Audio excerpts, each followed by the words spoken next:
Right. It's weird. I don't have my headphones on. My account. I am logged in.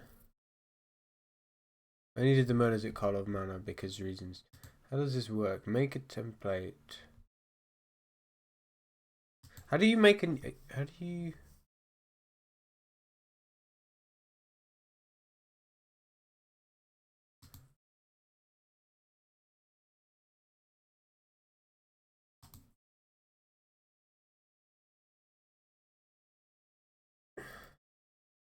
Last time I tried to do this, it didn't work.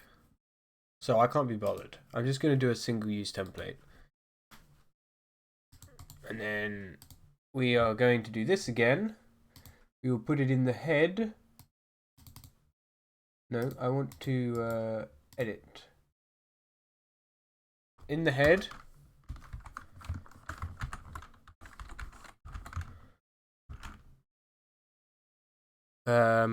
Wait, how does this work? Do you put a style? Hang on, I need to find a style tag.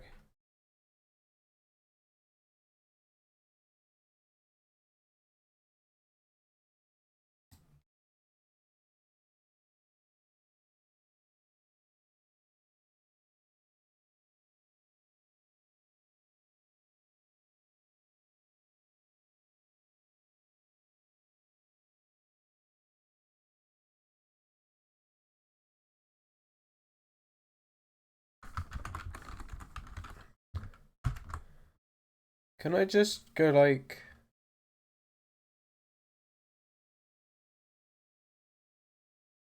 hang on.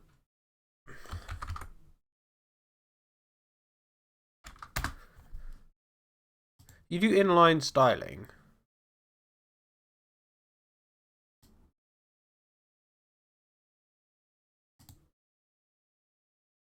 Where do you put them in? Where do you put them?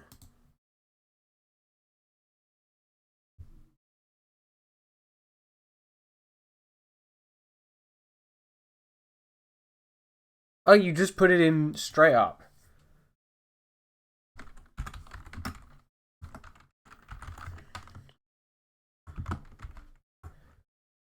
Um...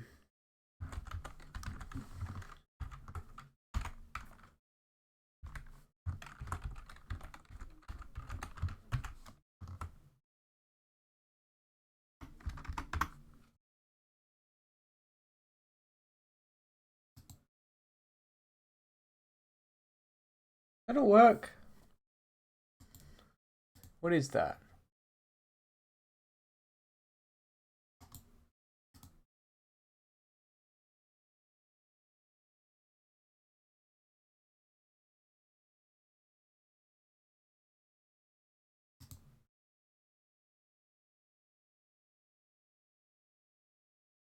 It's actually not in an iframe.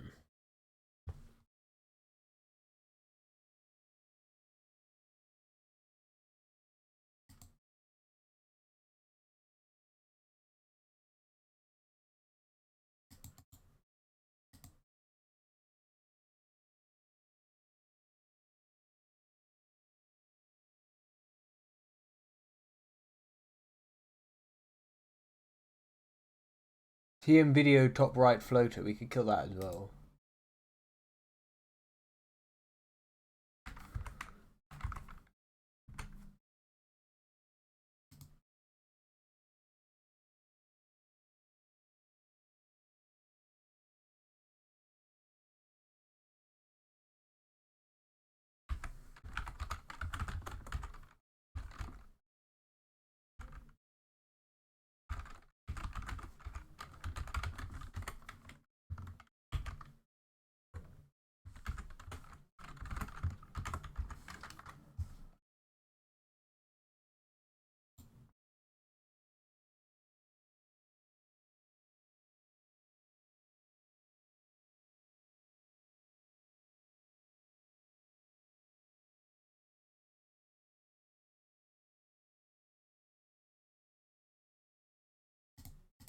Why is it being overwritten?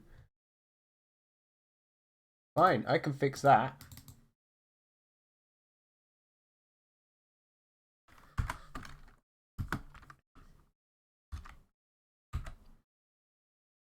Possibly.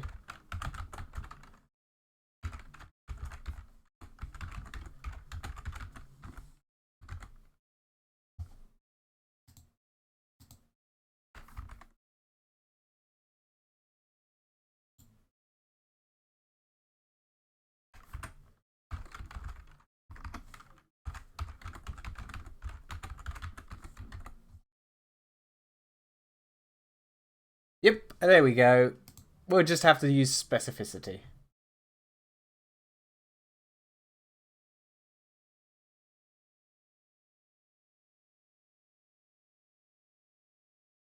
Because this has got higher specificity because I specified the ID twice. And this has only got specificity 1, so this overrides it.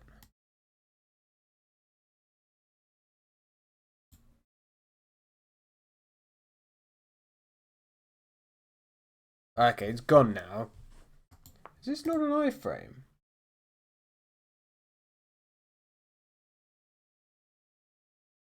Oh, that's not an advert. That's fine. What's the console? Ooh, calm down.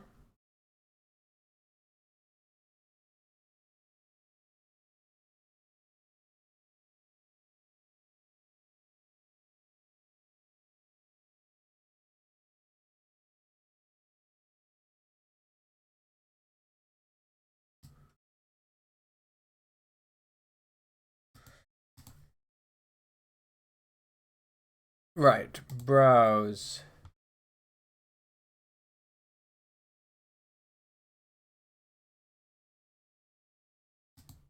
Can I drag files across?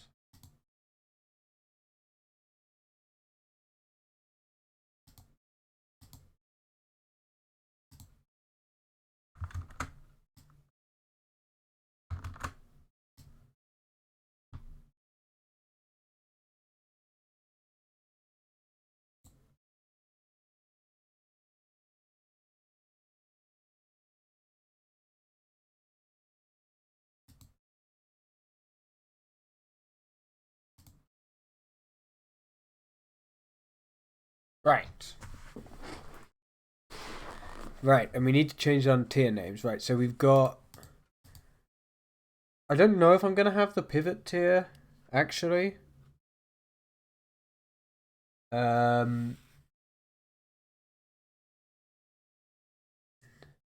have the, like, amazing, great, good, fine. Like, amazing is the S tier that I had before. Great is, like, kind of A, but then I've got great, good, and fine for A and B. And then is the kind of C tier. And then there'll be bad and unplayable. Like, amazing, great, good, fine, Do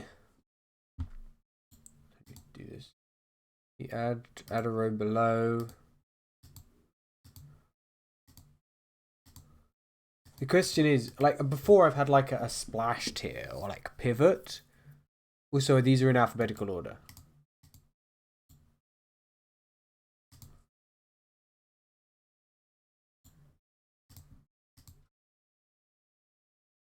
Are they?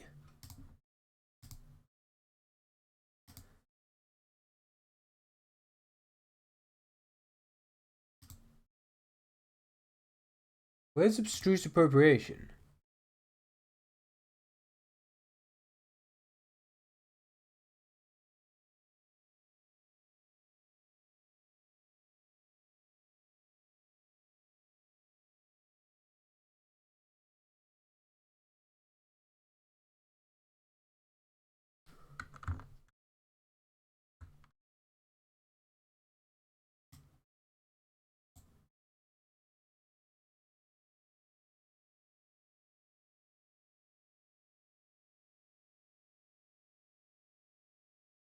They're in alphabetical order. The one in the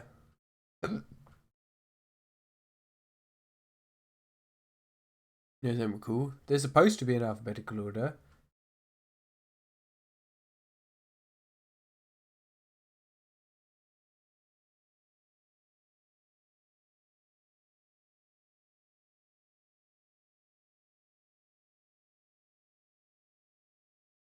Wait, I need to view extra large icons. Abstruse appropriation.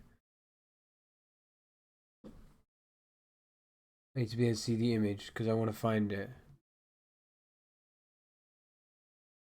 That's Dogum, bruh.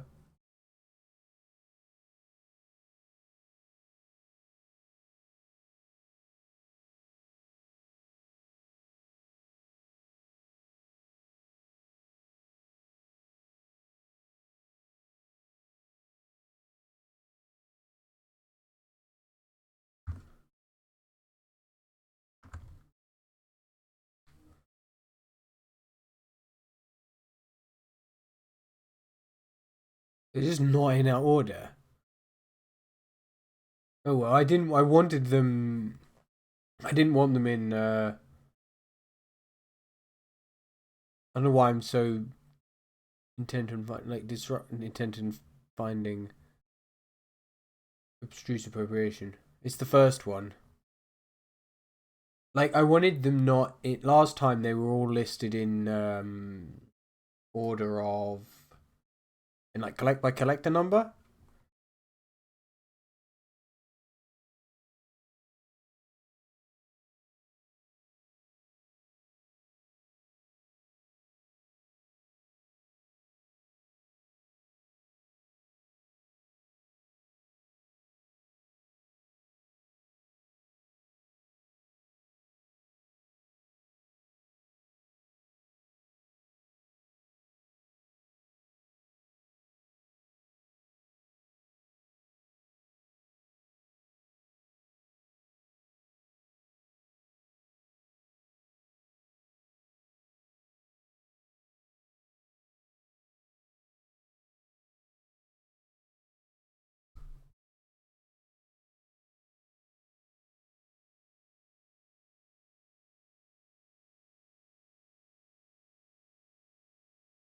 And there are just a bunch of them at the bottom.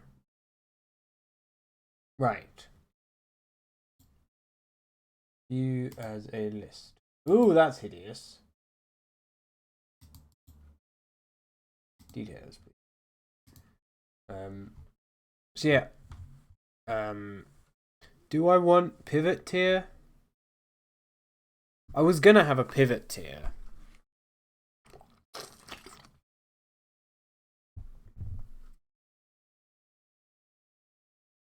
The thing is, it doesn't actually make any sense. I'm actually not gonna have a pivot tier.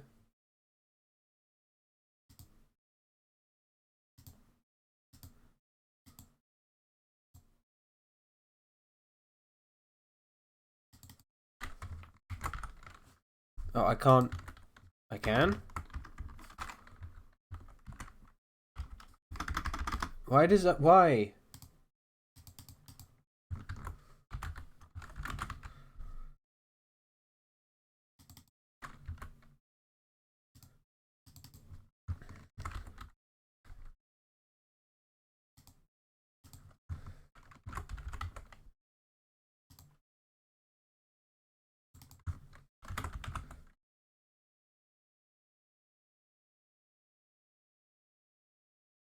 So.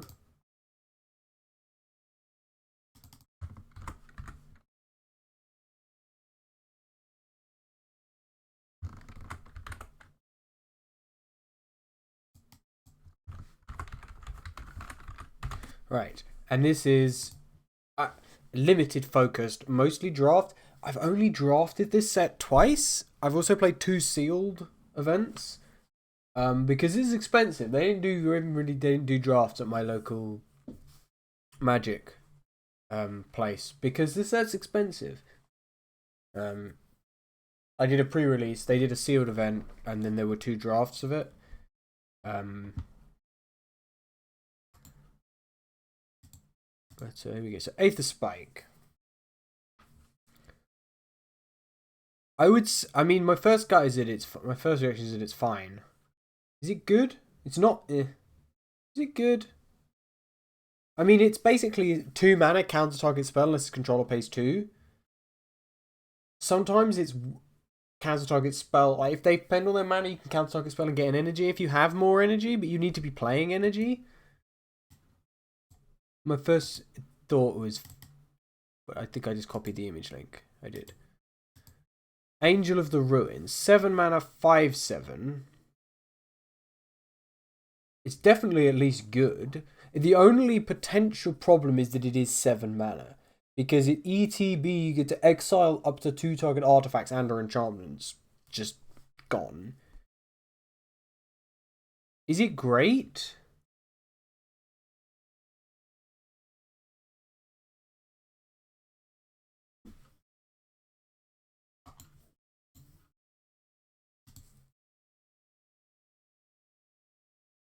That is the question.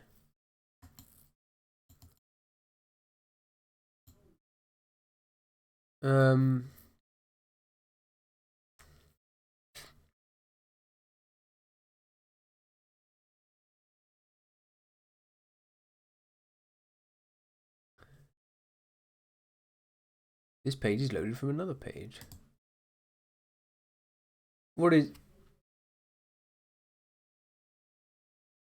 It seems... I mean, it's 7 mana.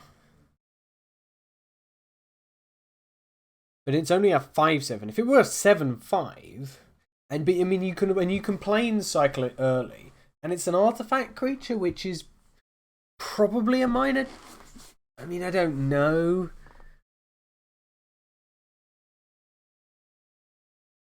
I might put it in great, but I'm not entirely convinced. Annoyed Altasaur. I mean, this is a bit slow. This thing is a 7 mana 6/5. He's got reach. Why it has reach, I don't know. I guess because he's big. Trample and Cascade's pretty sweet. I think I'm putting these in good. This is... I don't rate this card very highly. Although actually, I mean, it's a 4 mana 3/3 flyer with upside. Not.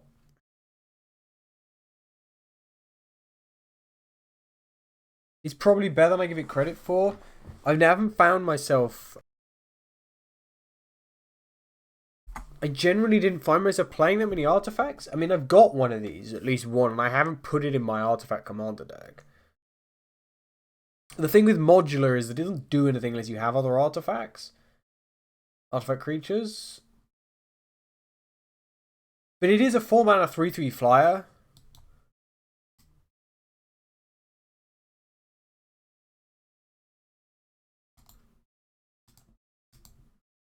Bit of innovation. He enters tap when you control an island.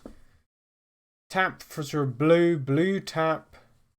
Again, I don't remember there being that many artifacts in it. It's not an artifact set.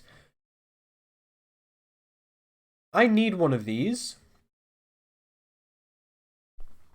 I have an artifact commander deck. This would probably be quite nice in there. In terms of... I mean, the thing is, it's basically an... I mean, it's a little bit worse than an island because it enters tapped, unless you have one. But also, it's a bit better. So I'd say it's probably good. Oh yeah, there's a cycle of these. Arena of Glory.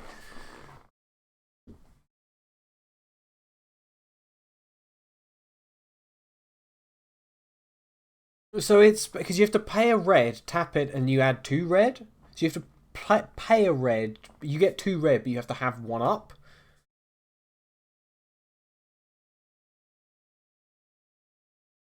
And then you can get to cast a creature spell and give it haste until end of turn. And then it's exerted. I don't actually think that's very good. I mean, giving your creatures haste is good, I suppose. So maybe I'll bump it up to fine, but I actually don't rate that. I'm not convinced. What's that? Looks like the same card. It's not. Arna Kenurud, Sky Captain. I guess this is a commander card. 5 mana, 4/4 flyer, lifelink, ward discard a card. Whenever a modified creature control attacks, double the number of each kind of counter on it. Then for each non-token permanent attached to it, get a token to copy of that permanent attached to that creature.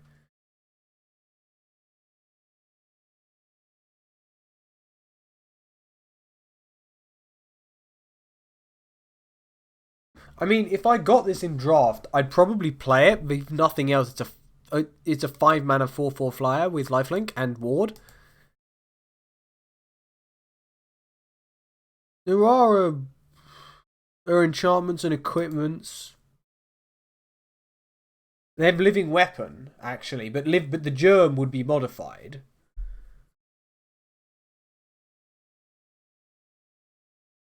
So I think that's probably great.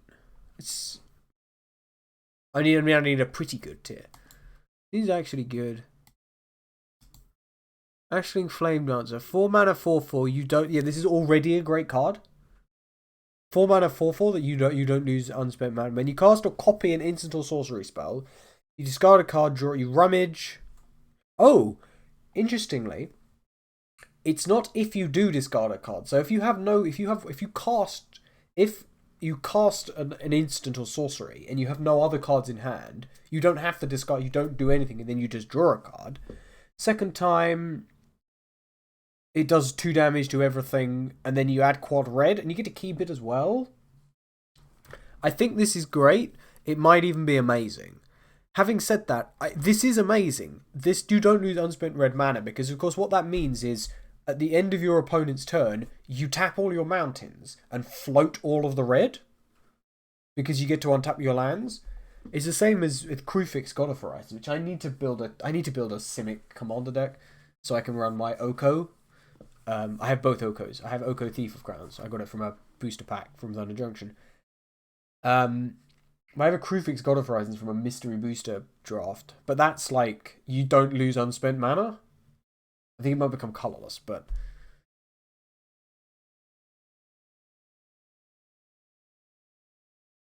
honestly, I think this goes into amazing. Sure, you need to. I mean, if you cast or copy this also, and there is replicate, and Storm. Replicate is in this set. There are a few cards with replicate. There are a couple of cards with Storm.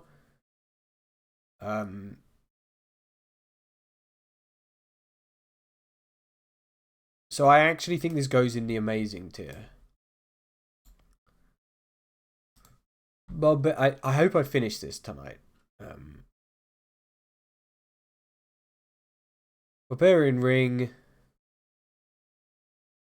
I don't actually think this is good, because the only relevant part is the fact that you can pay a red, tap, sack it, and use it as shock if you have Threshold, and it involves you sacrificing a land,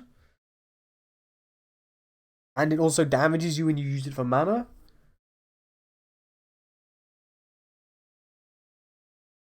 You have to pay a red, sack your land to shock. I don't think that's good. It's shock, but you have to sack it. I think it's bad. Honestly, I think it's bad. Because it's not like it taps for red or blue, where it's like a pain land or whatever they're called. It's just a mountain that pings you when you use it. It's like, why? Basking Brood Scale. Bear with the Void. It's an Eldrazi lizard. Sure. With Adapt 1, and it gives you a spawn when you do so. I mean, it's fine. This is why I call them this, because it's fine. Bespoke Battle Wagon. I had this the other day. I did not pay attention to the art. That's quite the art. I mean, this is also fine, I think, honestly. I mean, it does make you energy. It's actually good, now that I think about it. It did bits. Birthing Ritual. Okay, this is broken. It's like Birthing Pod, but slightly more balanced. If you control a creature, yeah, generally I mean, technically, I guess it's an intervening if clause, but like, it's basically you look at the top 7 cards of your library, and then you may sack a creature to get one of those. Isn't it just what's Birthing Pod?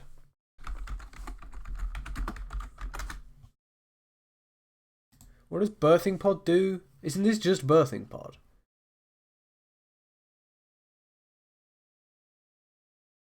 Okay, birthing pod. You can hit anything in your. You have to. You have to pay, but you can pay 1 mana. Um, it's just slightly fixed birthing pod. This card, I mean, it's also this card's amazing. I think I'm just gonna have amazing tier because the pivot just takes into account really weird things. Be like Emrakul, the world anew, could go into pivot tier, but is not. You wouldn't. But like Kozilek, you couldn't pivot. You wouldn't pivot for Kozilek because he just costs like 9 generic, and there's no colorless cost there, or because he's not Ulamog, I guess. Ulamog? I thought it was Kozilek was the one with the colorless mana. Where's Ulamog?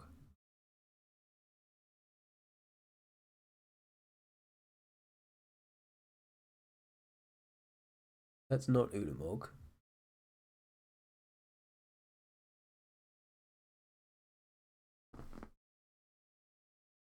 I think that's Ulamog. Yeah, Ulamog's not the... Yeah, Kozilek's the colorless mana guy. That's not Kozilek. Where is he? There's Kozilek. He doesn't care about color. So curious.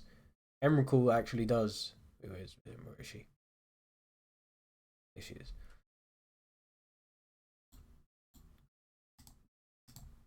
Blood-soaked insight.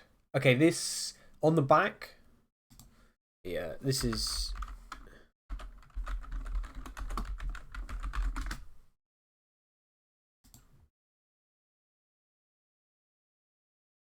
Yeah, they're all just this. The MDFCs. Spells one less to cast for each 1 life your opponents have lost this turn. Damage causes a loss of life. Does it please tell me it has that?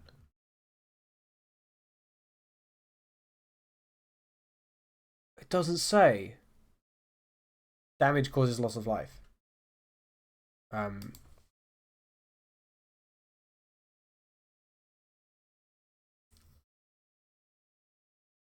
I mean, this seems fine. Bloodsoaked. So if you hit them for 5, it's 2 mana.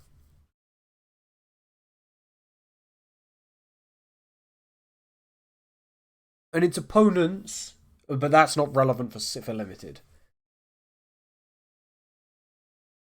So you hit them, they exit because your library. You may play until the end of your next turn.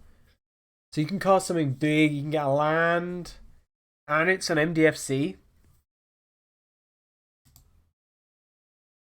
So I think this is good. It might even be great.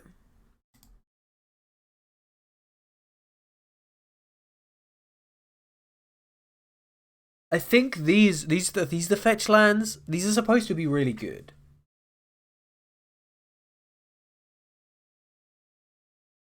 I mean, is this great? I guess it's just like I don't know what they're called. I don't know them. The only one I know Bayou and Volcanic Island. The cycle of dual lands from Alpha. Well, sorry, it's a cycle of dual lands from Alpha, but Volcanic Island was not printed in Alpha. It was supposed to be, but for some reason they didn't put. It wasn't on the sheet. It's just they're just lands that they're just like.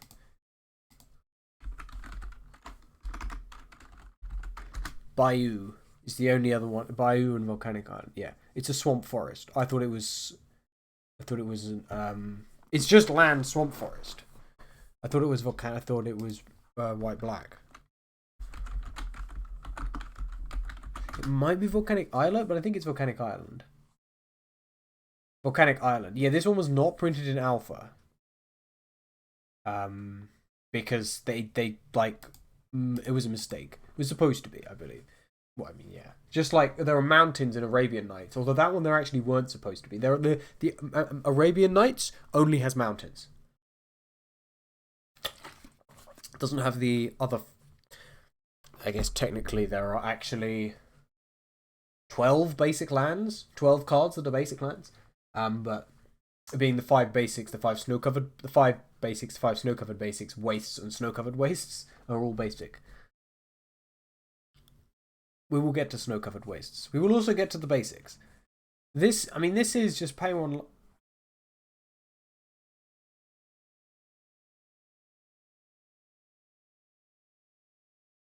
I mean, if I'm playing Rakdos, I would probably take this, right?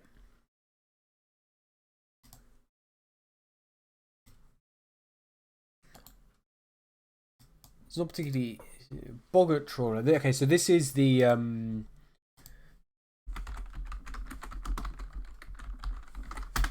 you can pay 3 to have it enter untapped. I believe I should be using Scryfall. It's way faster. Wizards is just Gatherers decided to go down. It seems. Please, yeah, there we go. Yeah, there are like 2 cycles. So it's very weird. Is it 3 mana? 3/1. It's fine, but it's good because it's an MDFC, right? The fact that you can play it as a land.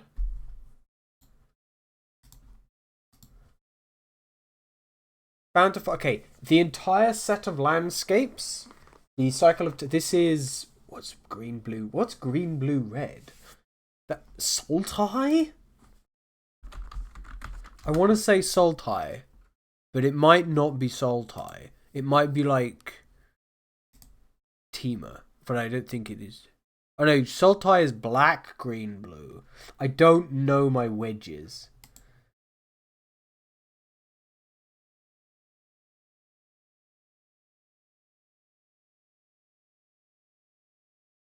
Temur. It is Temur.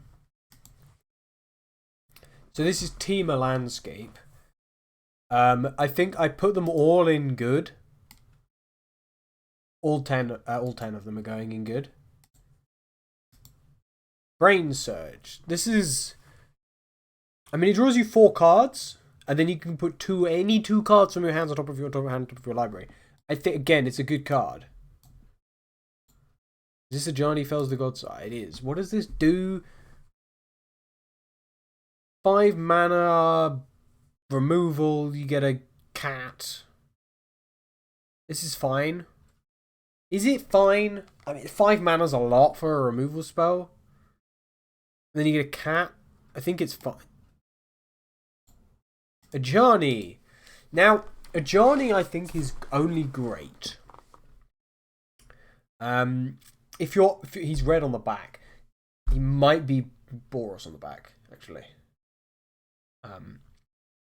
But so he makes a cat. There aren't many cats in this set. There are a couple, but basically you need the token to die, his brother.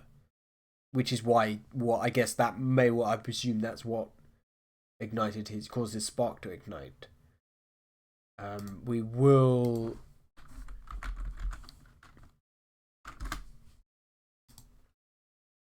Right, we need the correct Ajani.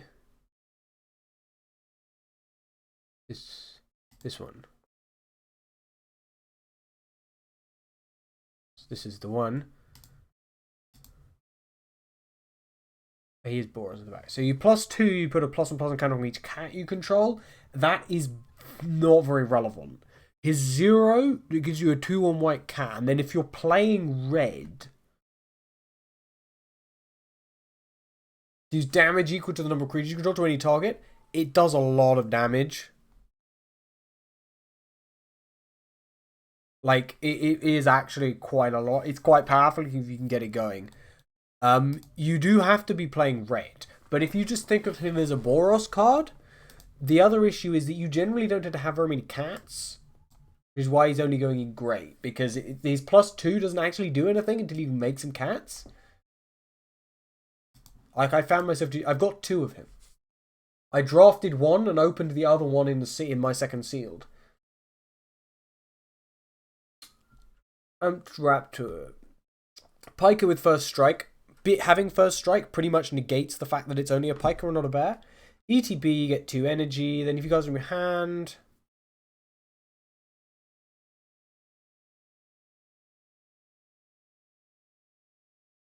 You see, the actual problem with this is if you're not playing energy, right? If you exile something that's more than 2 mana, if you were, then you're like, well, rip this card.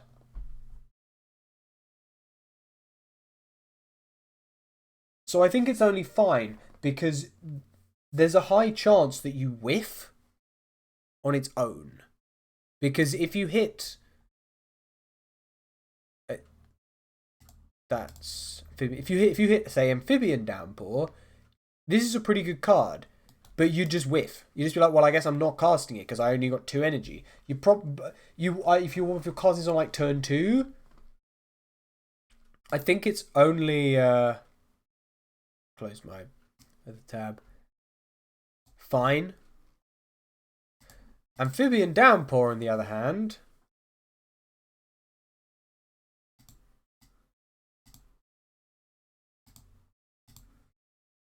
this is pretty sweet. I mean, it's 3 mana, remove a creature, but because it's got flash, I mean, if you were going to do it, you could do it in response. I had a great sequence where I played... My opponent cast something with Replicate to, like, destroy my creature. It's like does 3 damage to any target, and they replicated it twice to do 9 damage to my thing with 8 toughness. And I cast... There's a card down here with that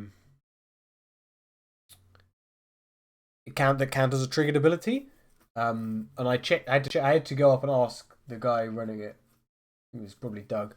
For a rules clarification on whether replicate is a triggered ability. But yes, and I'll counter your triggered ability, and then he countered my counter spell, and then I was like, okay, fine, I'm gonna cast Amphibian Downpour.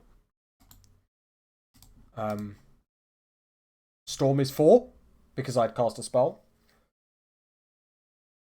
Or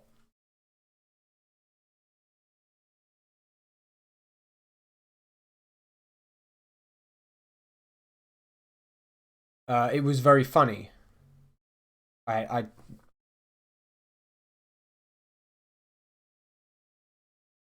like, I think this is a great card. I think it's great.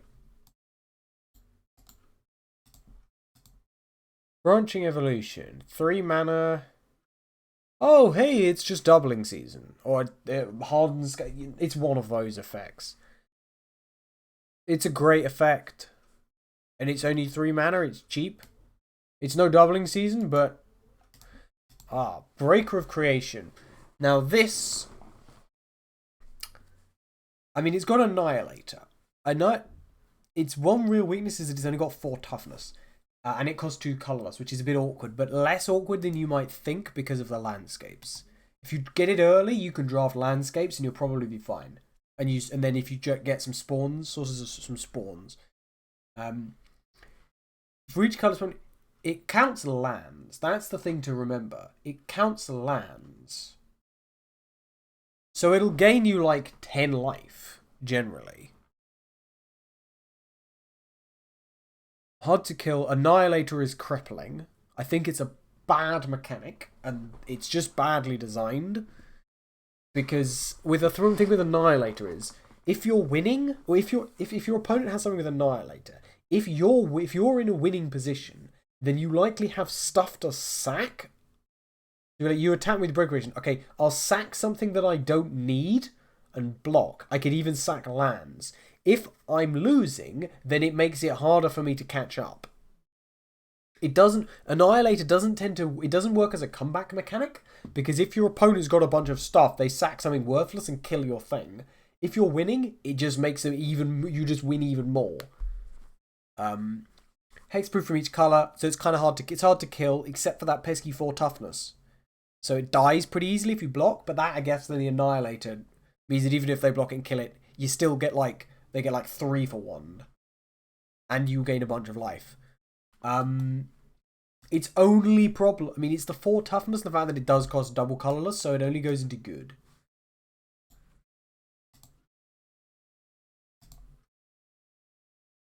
This is very...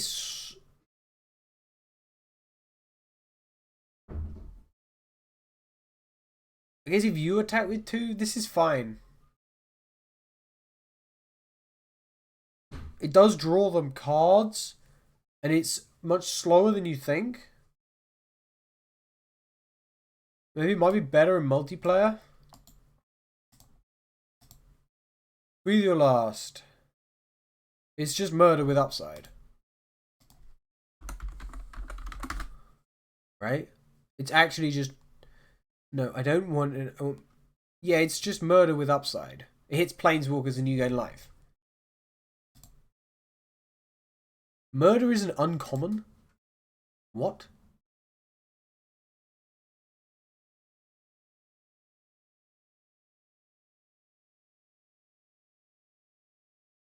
They printed murder at uncommon. Oh, I've got that art. They stopped closing that. This is literally murder with upside and more upside. Murder's not that brilliant. There are better ways of doing it. Okay, this is a commander card, isn't it? So she's 4 mana.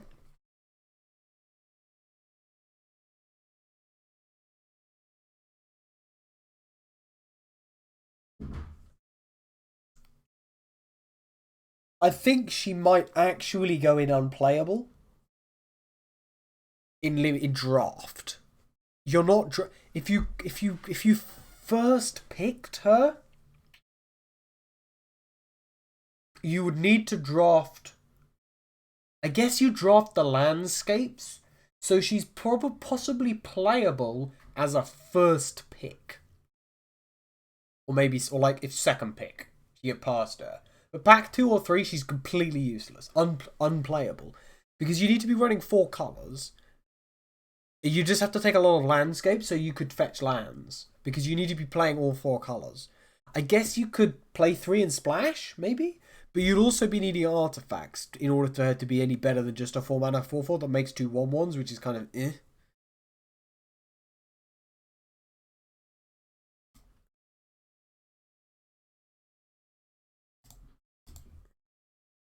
So this is taps on the back. It's a land, taps for a green. It enters when it enters. You enters tapped unless you pay 3 life. This entire cycle does that. It's like a 20 card. It's like a 10 card cycle. There's at least 2 in each color, I think. That is a big boy to be on the bridge. 3 mana. Target creature you control gets +2/+2 turn. It fights up to 1 target creature you don't control. Yeah.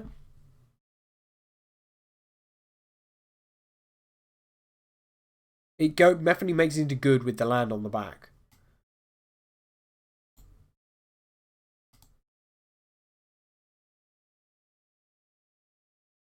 This, I think, is... I mean, I want to put it in... This is a sort of card that's broken and constructed. And it's possibly pretty good in draft. I wouldn't draft it. How much is it? It was 3 mana. I'm putting it in... Cephalid Colosseum.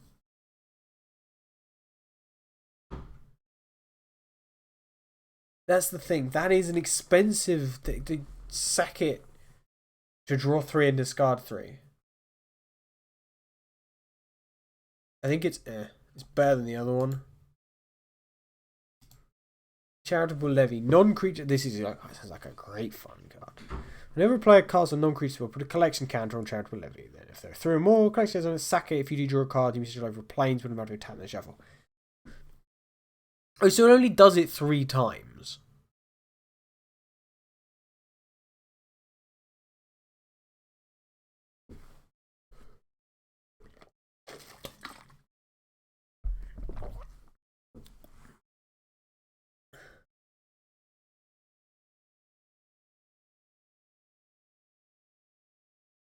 I think it's probably... I mean, it's just a very slow... But it does draw you a card as well. I'm going to put it in fine. Because it only really works if you're having a creature deck. Because otherwise you just make your own stuff more expensive as well. And if they're playing, like, Gruul creatures or something... They're just playing creatures, it will kind of just backfire a bit. Chthonian Nightmare. ETB, you get 3 energy.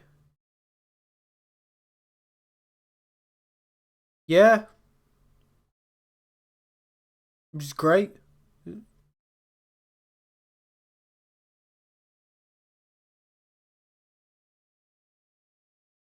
You do have to pick the creature. But if you have a 2 mana creature in a graveyard, you can keep one of the energy up.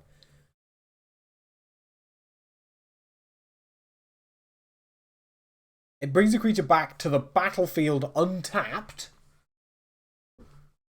And it sends itself back to your hand, and it's cheap, and it gives you energy. I think this is great. I'm putting it in great. Collective Resistance. Structured artifact. Target creature gets hexproof and indestructible in return. Those are 3 useful effects. It's naturalize, but you can pay an extra green to do both, and then it just has this hexproof and indestructible. I think that's what's. I think it's only good. I'm never going to work out these tiers. Colossal Dreadmask. The thing with this is it is really expensive. I mean, it's a 6 mana 6/6 with trample.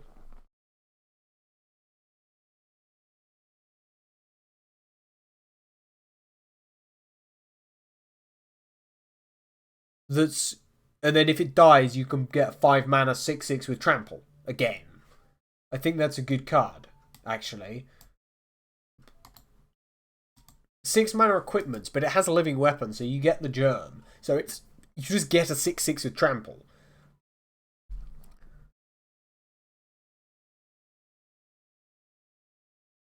I don't think this is. I don't rate this card very highly.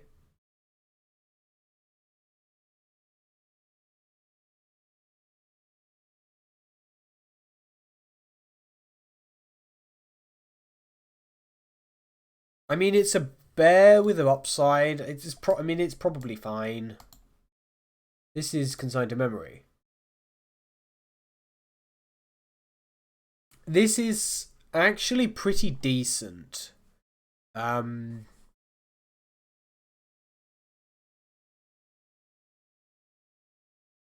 Because there's, I mean, it hits the Eldrazi in the set, right? It's a set specific card. There's a fair amount of Eldrazi here. It hits them, and they mostly have cast triggers, so you can like 2 mana counter an Eldrazi and its cast trigger. Countering triggered abilities can be pretty useful. It only hits colorless spells. So basically, you're hitting Eldrazi and colorless artifacts, and quite a number of colored artifacts in the set. Obviously, the things with the Void are colorless. That's what the Void does. So I think it's. Is it actually good?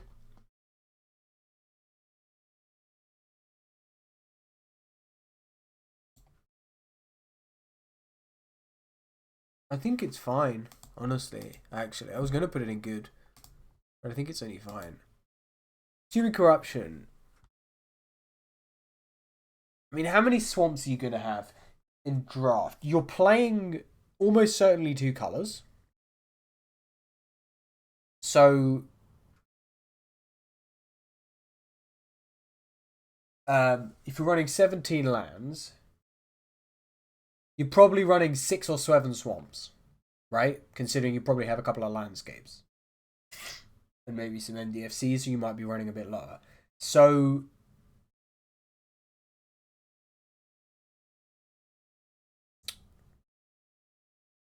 I think it's. For it to do, I mean, if you wanted to kill something, you would need 3 basic swamps because there aren't non-basic lands with the basic subtypes. I think it's eh. I'm putting it in eh. I'm doing it. Contaminated landscape. Where did I say they're going? Good.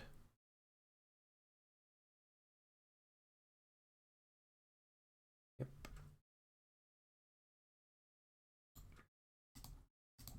Copy Crook. I think this is a good card.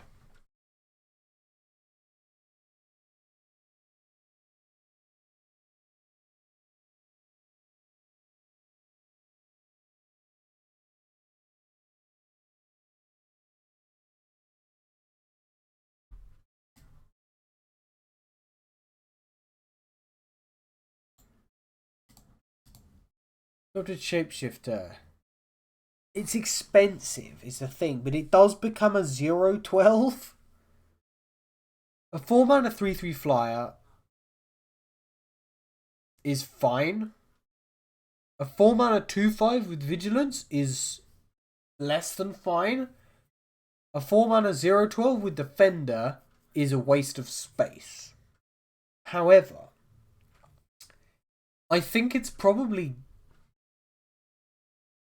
I mean, it's a 4-mana 3/3 flyer, but if you need it, you can have it as a 4-mana 0/12 with Defender. I don't think you're choosing the 2/5 very often. Right?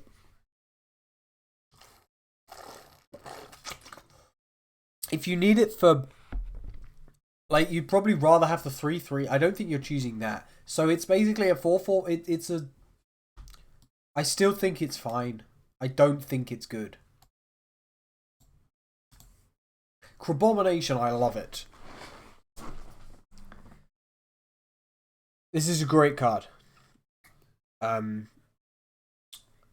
dream obviously is to hit... I have one. I drafted one of these. The dream obviously is... It might actually... No, I think it was sealed. The dream is to hit, like, Emrakul. I did play it against somebody who had an Emrakul. I didn't hit it with them with this. They did cast the Emrakul and annihilated me. Although I don't think Emrakul has Annihilator in this set. Not that she needs it.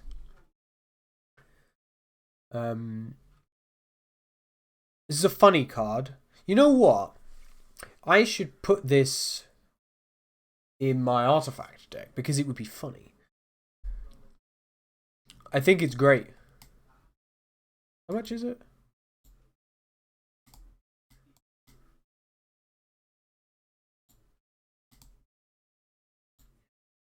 What is that?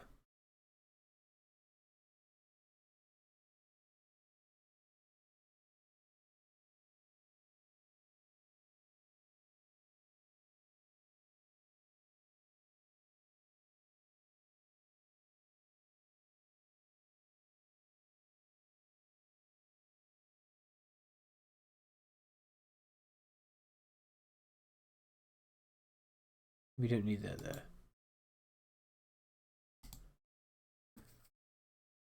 I don't remember why I was looking at this.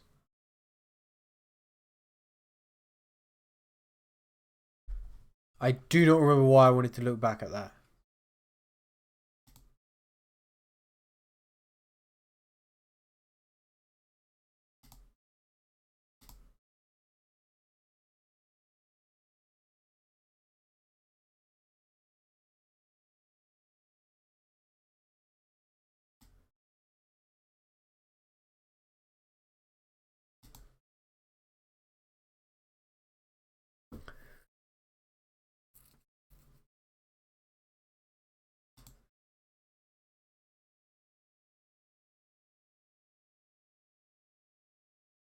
I wanted to look at it for some reason, but I don't remember what that reason was. Ah, Cranial Ram. This card was banned in Pauper before it got printed.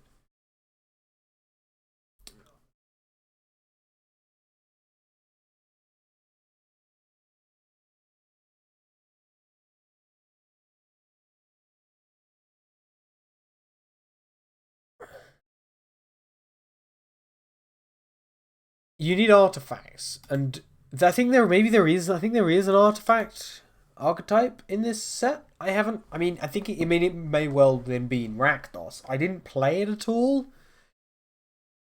This card was banned in Pauper for the same reason that All That Glitters is banned in Pauper. You play it in the Affinity deck that plays a lot of artifacts, and then flipping you just play Cranial Ram and make something enormous. Same as All That Glitters just comes out and makes your creature, gives it +X, where X is the number of artifacts and or enchantments you control. It's not the enchantments are irrelevant, it's just the artifacts. This is just a big boy for 2 mana, essentially.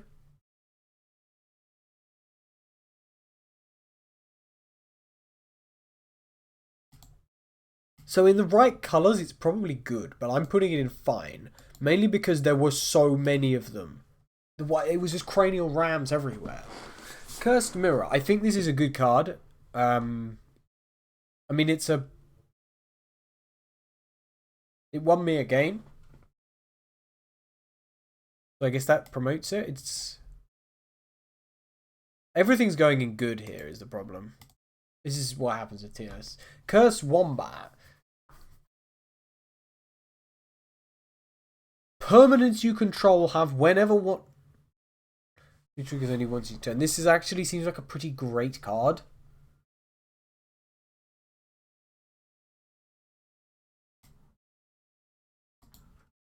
Just Cyclops Superconductor. I think this is. It's not as good as it feels like it should be.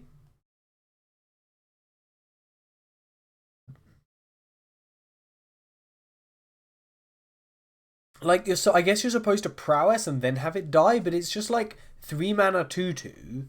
It gives you 3 energy, and then when it dies, it can like shock something if you pay that energy away. I think I played it. The landscape.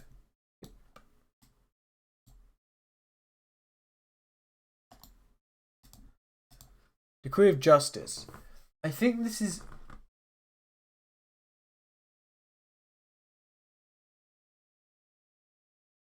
It's 6 mana for a 4/4 flyer. It's 8 mana for 2 4/4 flyers, which is expensive.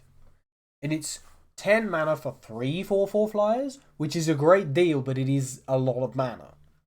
And then, 12 mana for 4 4/4 flyers? It's a lot of flyers, but that is 12 mana, and that's kind of. Oh, I guess you could crack Spawn for it. I think it's I think it's one of those cards where the more you pay, the better the value, but you start getting good. By the time you start getting good returns, it costs so much mana that you're realistically unlikely to get particularly great returns in a game, because you need to go long enough to get enough mana for it to give you good returns. Otherwise, it would be like 4 mana to cycle it and get 1 soldier. If you wanted to get, say, 4 soldiers, then it's 7 mana to cycle it and get 4 soldiers. But you could also pay 6 mana. Sure, you wouldn't get to draw the card, but you would get 1 4/4 flyer instead of 4 1/1s on the ground. I don't think it's very good. Demon Inferior. I mean, it's basically 3 mana to make somebody put their card, put a permanent. I think it's It's really expensive, and it's a sorcery.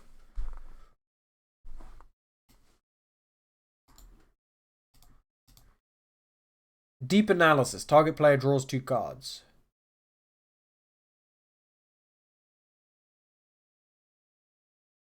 Hang on. Why have you gone? Hang on a second here. Where was this printed in? What was it printed in?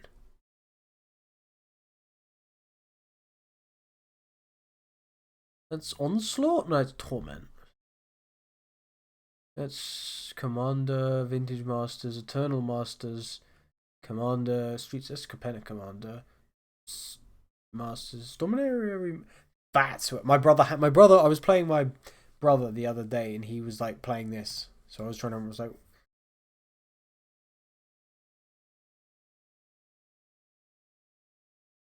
I mean, it's fine. Is it good? It's 2 mana, draw 2 cards. How many cards does it draw you? 2 mana, draw 2 cards from your graveyard. This is probably. Today is good. The life is irrelevant, right? Depth Defiler. 5 mana for a 3/5, and you also get to bounce a creature. Or. No, it's not quite looting. I think this is fine. No, because it bounces. It's removal on a creature, which is only producing. Is this Deserted Temple? I think this is bad. It might be This, I'm sure, is broken in constructed. This would be a very good constructed card. In limited, I saw one. I was like, what am I going to do with it? It taps for colorless, which is mildly relevant. But one tap, untap target land. Obviously, the point is you use it to untap something stupid. Like, you could use it with, like, Urzatron to get, like, your tower to get an extra, like, 2 mana out of it. Wait. Yeah, to get an extra 2 mana or something, or whatever it is. If you have 2 of them,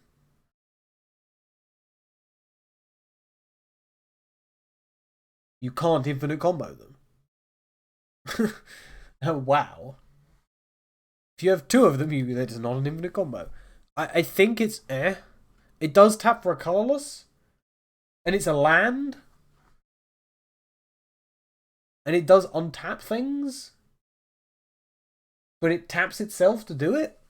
So that doesn't even save you mana. I'm talking myself into putting it in bad. Detective's Phoenix. I've got one of these. I mean, it's a 3 mana 2/2 with flying and haste. And you can bestow it for a single red.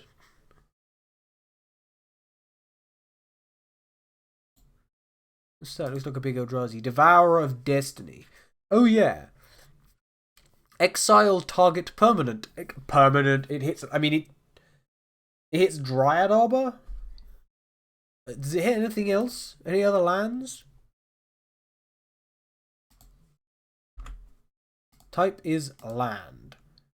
Colors. Or. White. Blue. Black. Red.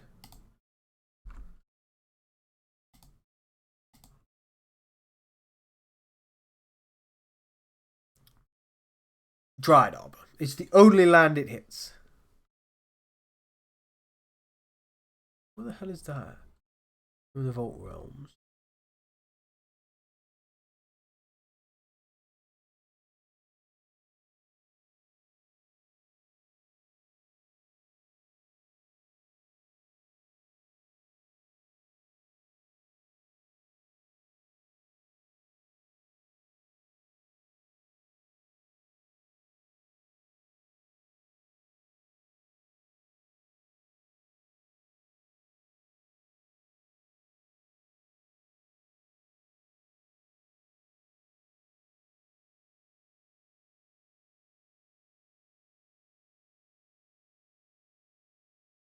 Wait, you can play lands at instant speed if Dryad Arbor has flash?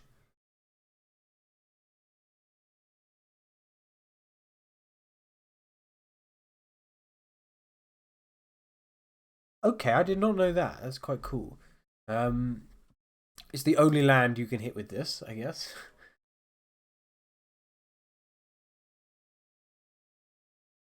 I guess they could have gained colors. It's a 7 mana 6/6 that exiles a permanent on cast. It does cost double colorless, but I do think it's great. Is it gives you just get a bit of library filtering?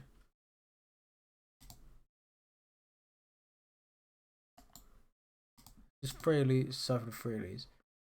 So we know, yeah, we know what it does in the back. 6 mana 3/3 ETB may sack another creature to gain X life and draw X cards that creature's power.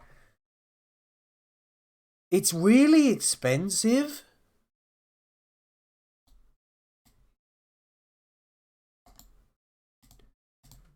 The special guest. Dismember.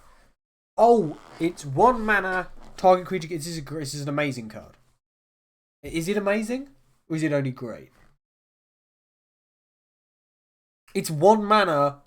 Target creature gets -5/-5. 1 generic mana for an instant.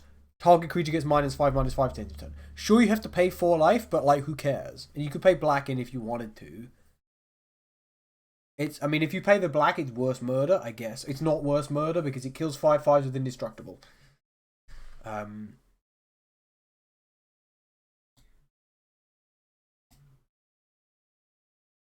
think the fact that you can cast it for a single generic is insane. You don't need to pivot. Disruptor Flute. The thing with this having flash is that it doesn't actually stop things, really. Because of the way the costs work, if I cast a spell and then you flash in a Disruptor Flute, you don't get priority until after I've paid for my spell.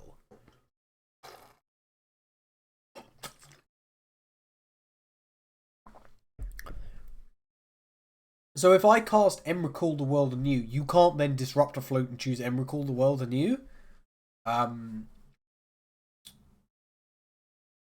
So in draft, when you likely don't know what cards your opponent has. It's not like Commander where maybe you've played them multiple times before. Or maybe in Commander you're like, oh, I'm going to choose your Commander.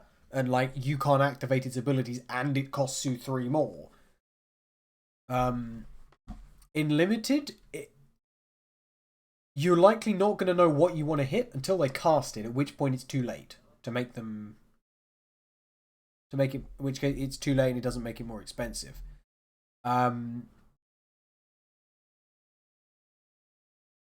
So you'd have to wait for them to cast something that has activated abilities that you don't like and then cast it. That's still useful, but I think it's only fine just because it'd be so awkward. Dog Umbra. This card's good. Might even be great. I mean, it's 2 mana pacifism with flash, and you can also put it on your own stuff to make it... I think it's great. It's for pacifism with flash and upside. Dreadmobile. It's got great art and a pretty good name. I also sacked a Pearl Medallion to it at pre-release. It's got Menace and Crew 1. It's a good card. It's a great card. Changed my mind. Dream Drinker Vampire. Piker, Lifelink. It's fine. I said I feel like I should put it in It doesn't have flying. If it had flying, it would be good. It would be good, but Dreamtide Whale. What is that art? I don't quite know, but I like it. Oh, it's this thing. It is also a 3 mana 7/5. So you cast it, and then on your next turn, you remove a time counter from it and attack with your 7/5. And then on the next turn, it dies. But if you cast 2 spells in your turn, you can bring it for an extra turn. If they cast 2 spells, you get it for an extra turn. In multiplayer, it's even more. Proliferating is useful, so I think this is good. I'm not putting it in great just because it relies on multiple spells being cast. And if you do it early, like if you did it on turn 3, there's a good chance it just dies. Trustclaw, this card's fine. It's a 2 mana 1/1. When it attacks, each opponent loses 1 life. It's only fine though. It's an Eldrazi of some kind. Drownyard Lurker. It's a 7 mana 7/7 with Vigilance that gives you a spawn. It has cycling. It's fine. I've played a lot of them, but it is only fine. This is also an Eldrazi. Echoes of that's a terrifying bit of art. 6 mana. Oh, it's a tribal. They're not tribals. If a triggered ability of a colorless spell you control or another colorless permanent you control triggers, that ability triggers an additional time. Whenever you cast... Yeah, maybe I should get one of these. Whenever you cast a color... I mean, it gives you double colorless. The issue is the triple colorless. So... if you're playing Eldrazi, it would be great. If you're not... it doesn't do anything. So it goes in good. Eladamri Korvek Dal. That, it looks like Elrond. With dreadlocks. I guess. 3 mana 3/3. You may took... this card's amazing. That's all I need to see. You may cast creature spells on top of your library. Oh, and you can do it for free.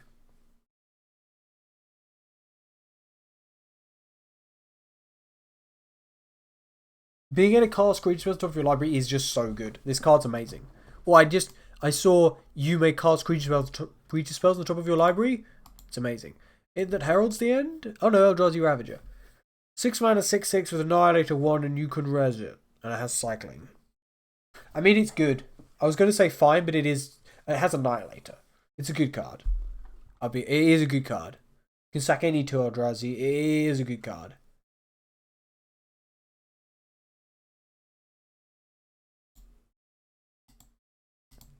Eldrazi Repurposer. It's a 3 mana 3/3 with upside. It's fine. I mean, it ramps you a bit as well. Is this Electrozoa? Electrozoa. This card is fine. It's a flyer, but then it like runs out of steam pretty quickly. I guess it runs out of power. Batteries go flat. Emerald Medallion. The medallions, are they great? They're all going in the same tier. I'm not going to say, well, technically blue is the best colour. Even though arguably, if you're in like vintage, blue is kind of the best colour. There's a reason that 3 of the power 9 are blue and the other 6 are all colourless.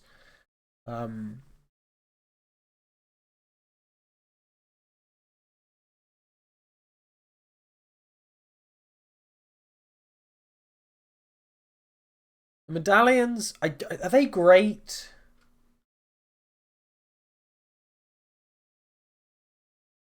How much are they? 2 mana. 2 mana. There's a cycle of them. They're either high good or low. This is the thing. You can always split your tiers more. They're better than the landscapes. They're going in great. They're not actually, though.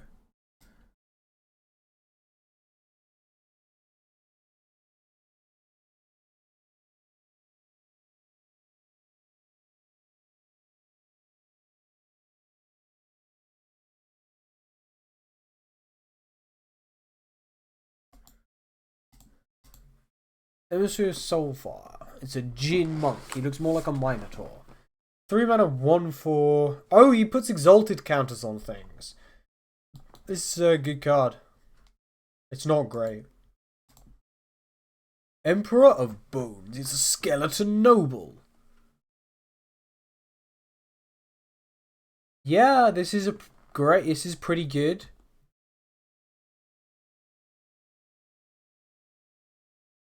And when I say pretty good, I generally mean it's going in here. Right, Emrakul the World Anew.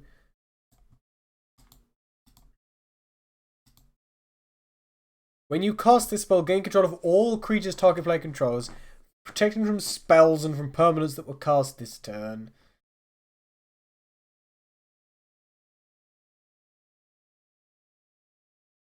I mean, I'm tempted to put Emrakul in a tier all on her own. Because it feels a bit harsh, because, like... Actually, honestly, I think this probably is comparable to Emrakul. Because this thing comes out turn 3 and then just makes you... And then he's just really good.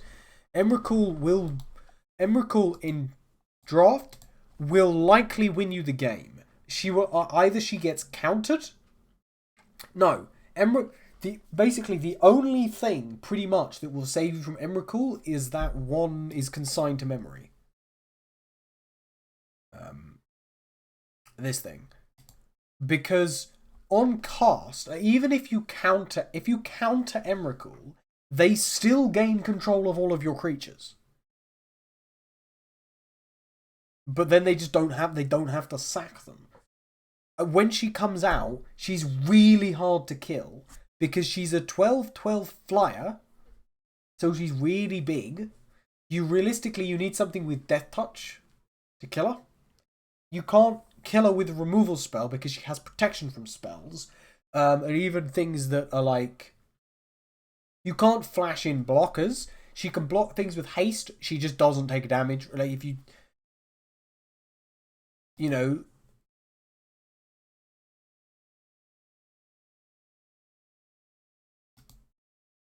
Yeah, you can't... She doesn't get hit by ETBs. Either. No, she does. Well, she gets hit by ETBs if the permanent wasn't cast. To be fair, if you like flicker something and it has, if you flicker a banishing light, then you can hit Emrakul with it. I guess. Well, I mean, yes, that is how it works. Endurance. So it's free. I don't even know. I don't quite know what this cycle is. So it's just like you could, for free, at instant speed, put your graveyard on the bottom of your library. I mean, that's not actually that useful. But it is also, you can't block with it. I mean, it's a 3 mana with reach. A 3 mana 3. It's probably only good, I'll be honest. What's that? And modified creatures you control have lifelink. And Outlast. Outlast is such a terrible ability. It's sorcery speed. Why is it sorcery speed? It's just not a night. Not just no. I think it's only fine.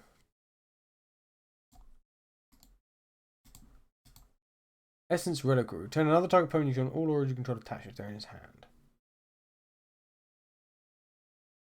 I mean, that's basically just like saving your... I mean, it's... I don't think that's very good. Honestly, I actually don't.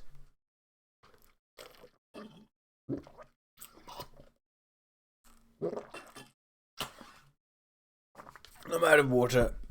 I have to get my other water. I don't actually think this is a very good card.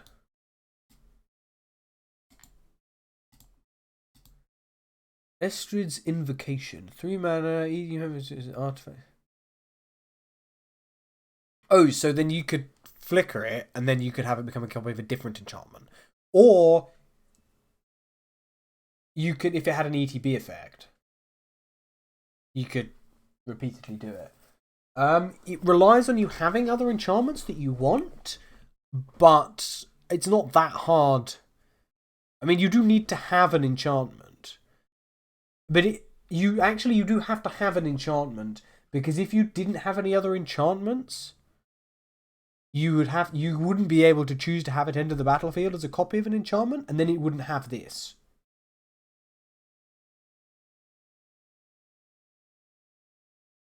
If it said, like, at the beginning of your upkeep, you may exile this enchantment if you do return to the battlefield, it doesn't get the ability, which is the only thing that brings it down. It relies on you having a good enchantment to copy at the time when you cast it. Slith. Phyrexian Slith. This is pretty good. It's got menace, so you're not too hard to hit.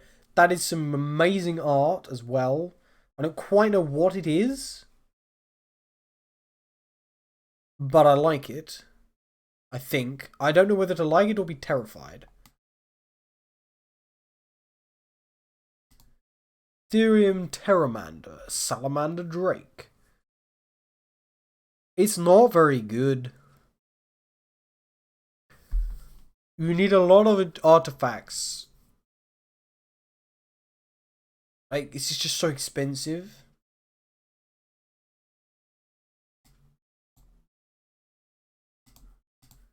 Eviscerator's Insight. It's just set. It's Altar's Reap. It's set Altar's Reap. I don't know if Altar's Reap was the first one that did this.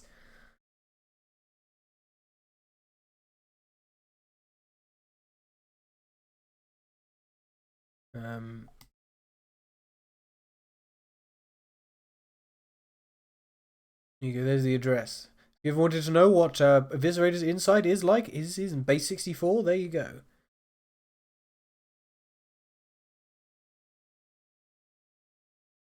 I think it's I think it's fine. I don't really like that card. They print it all the time, and we did minor variations.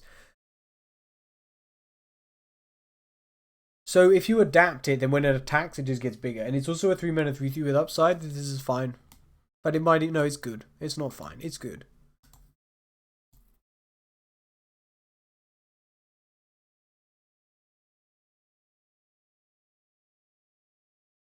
See, this is Swords to Plowshares, but infinitely worse. It's just really bad Swords to Plowshares. It's a sorcery. It costs twice as much for small things, and it costs 5 times as much for big things. Right? Gaining life equals mana value is...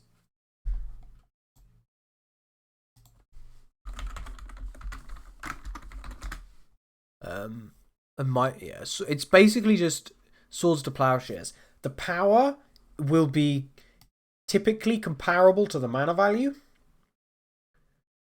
So this is just Swords to Plowshares, except it's a sorcery and it's like 5 times the price if you want to hit something with more than 3 mana value. Like 2 mana for exiling small things at instant at sorcery speed. This isn't a good card. I'm sorry, this is a bad card. The more I look at it, it's a bad card. It's just bad. Expressive Iteration. Look at the top 2 cards of your library. Put the one at your hand, one at the bottom, one extra, one of them. You get to draw 2 of them. For 2 mana.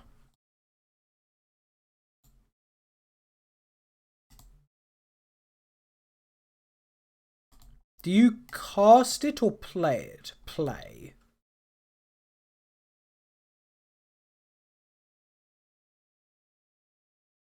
Faithful Watchdog. It's a 2 mana 3/3 with Vigilance and weird side greatness.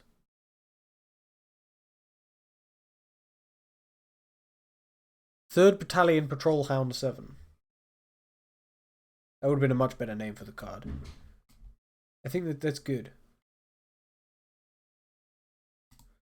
Fanatic of Ronus. Is this a reprint?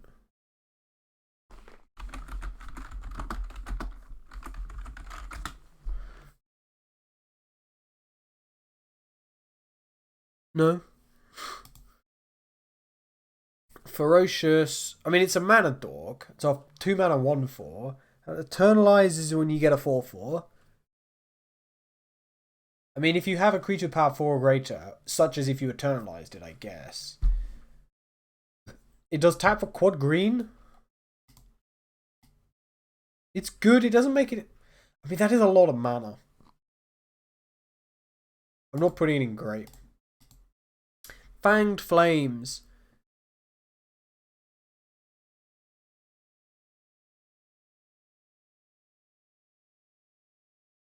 It's standard removal in red. Is it great? No.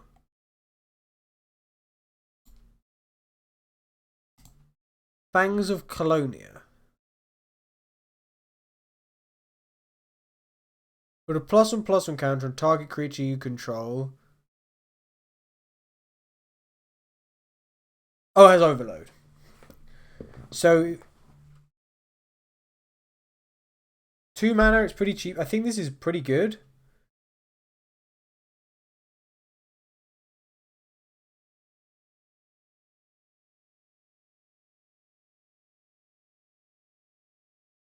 Those aren't fangs. They're just spikes. Like, these are fangs. These are fangs. These are just weird spiky bits. They're more like spines, I guess. Or just spiky bits. They're not really spines.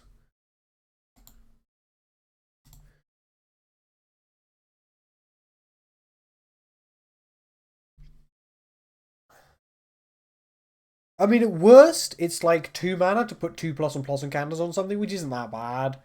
6 mana to put 2 +1/+1 counters on all of your stuff. I think it's... Does it make it into great? I need to put more...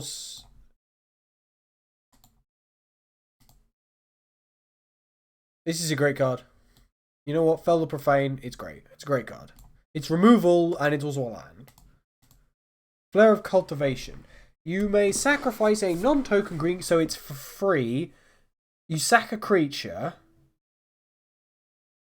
and then cast Isn't that just Cultivate, right? It's Cultivate?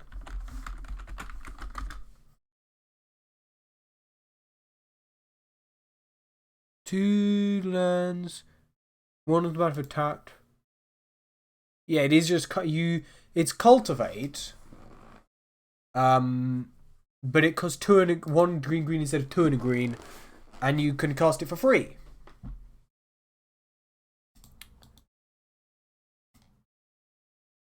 I think it's only good. I actually don't think it's great. Where did I put the other ones? Where did I put Polluted Delta? Surely it's great.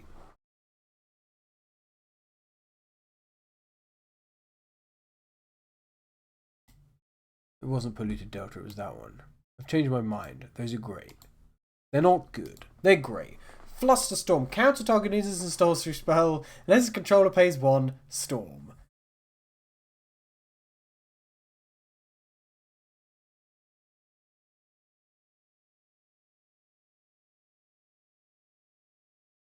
Now,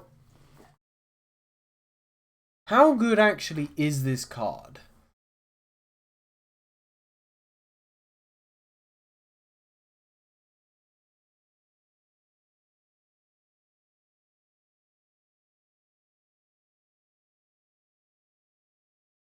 I don't know if it's actually that good.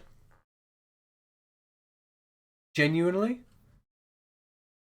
Because realistically, if they cast one big thing, it's not going to do anything.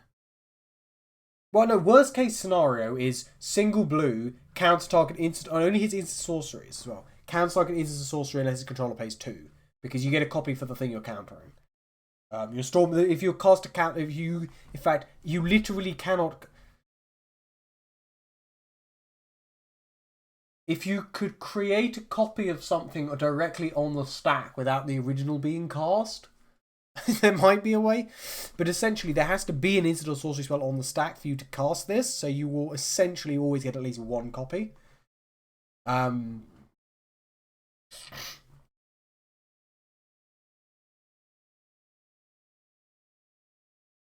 I think it's good.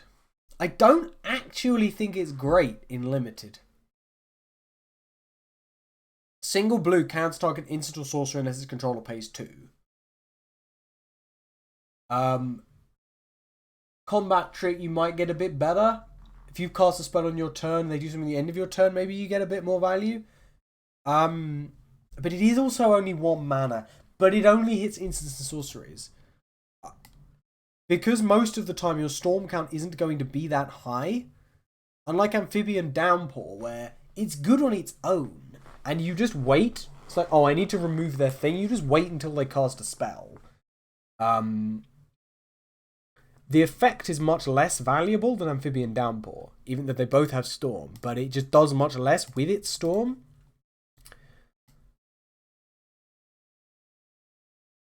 The landscape. You know what? How many landscapes have I done? 1, 2, 3, 4.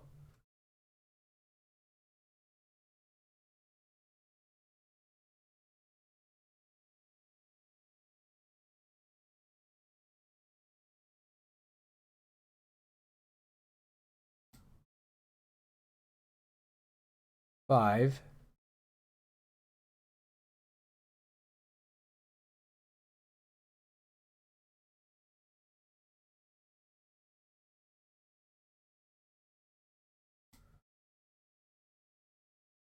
6. 7.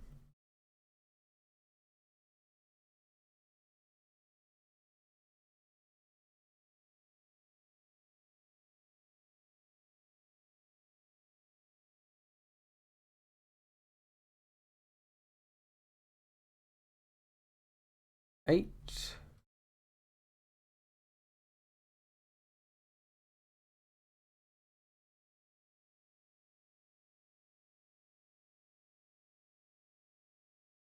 Wait, that's not a landscape. That's Ugin's Labyrinth.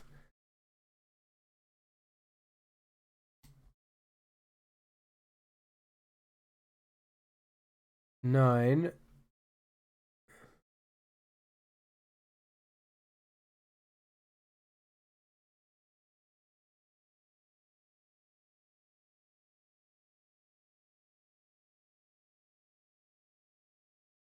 No, that is Nesting Grounds. That's Urza's Cave.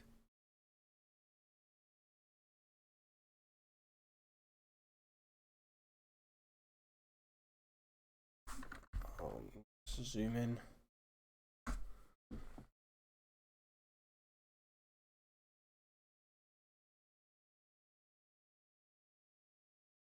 One, two, three.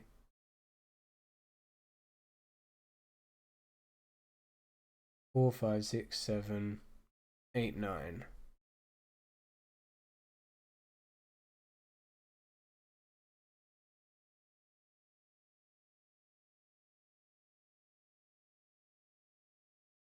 There's the polluted delta.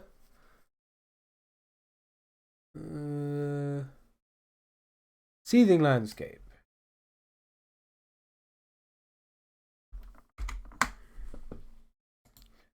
Foul strike, that's it. Which is that is some art. Why is the man he's just what is this art? It's a man who's floating with the use of balloons, just like absolutely walloping a bird. It's a very strange card. Destroy target creature with flying. I think it's fine. It's fine. This thing. You need 3 enchant artifacts for it to be fine. And then if you had like 3 artifacts, it'd be like a single red for a 2/2, which just isn't interesting, I'll be honest. Again, I think it's fine. Because you need a lot of artifacts for it actually to be good enough to be worth not just playing something else. This thing, on the other hand, is a 5/5 flyer. So if you have 2 artifacts, it's a 5 mana 5/5 flyer with fire breathing. This is a good card. Even if you don't have any artifacts, a 7 mana 5/5 flyer with fire breathing is definitely very playable.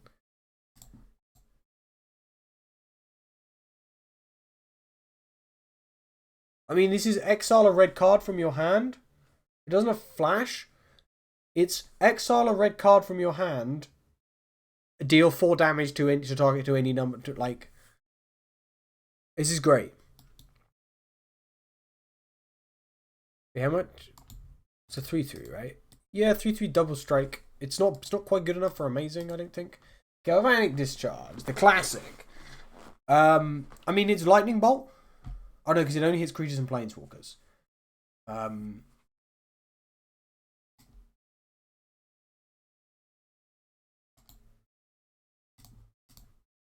Glaring Fleshraker. This is a card. Yeah, I mean, this is good.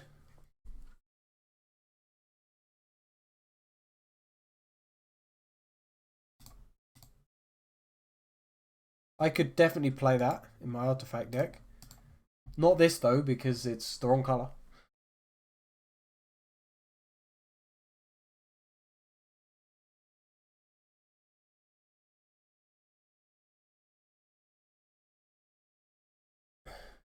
I was going to say I could put this in my werewolf deck. I should put it in my werewolf deck for flavor reasons. I don't have one though. I mean, it's just a single mana for a single green for a bite. You know? And then maybe you gain 3 life. Not if I put it in my werewolf deck. Does not running Winnie Eldrazi.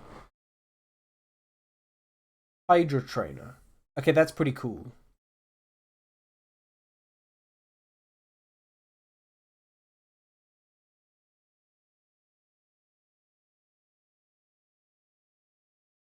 I think this is good. Maybe there's like... It's probably the Selesnya deck, I guess? Oh, no, it might be the Simic deck, probably, is the one that's supposed to be building counters. I didn't play that. I mean, I only drafted this set twice and played Sealed twice. Hydroelectric Specimen, this is just... I mean, we all know what it does on the back.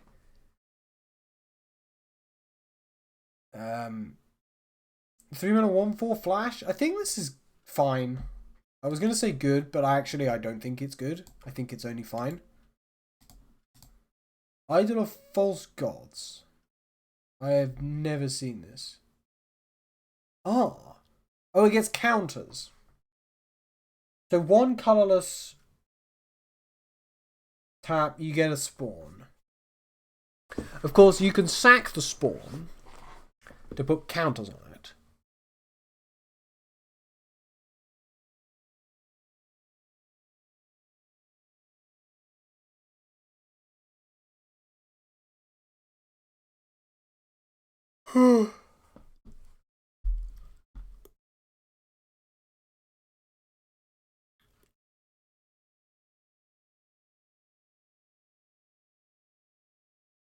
I think this is... I mean, it makes spawns, but, like... It's not great at it. But if you sack them... I mean... The other thing is, if you could crack it, you could then use the spawns to make more spawns and also get counters on it. So I think it's fine. But I'm going to put it good because when it gets big, it'll be very big. I think the Rakdos deck is artifacts.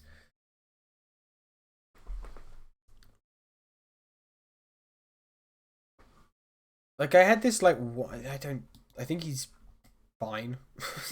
Honestly. I haven't played the Rakdos, because, I mean, if you had a lot of artifacts, and you got Cranial Ram doing bits, I guess.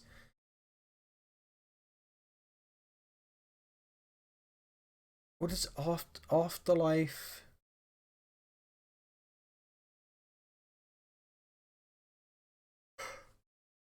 Oh, it's a 1-mana 1/1. I mean, it's but it's fine because it has Bestow. Infernal Captor.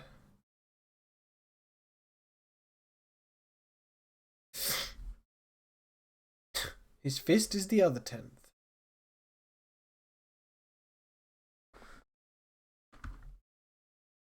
That's not legible.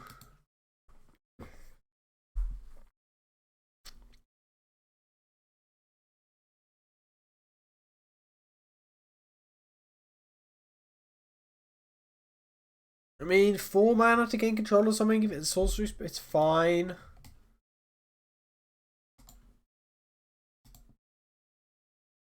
Invert Polarity. This is great. It's great because it's funny. Actually, it is also just great. Well, I mean, at the very least, it's good. Either you counter the spell or you get to choose 2 targets. And you gain control of it. Oh, it hits spells.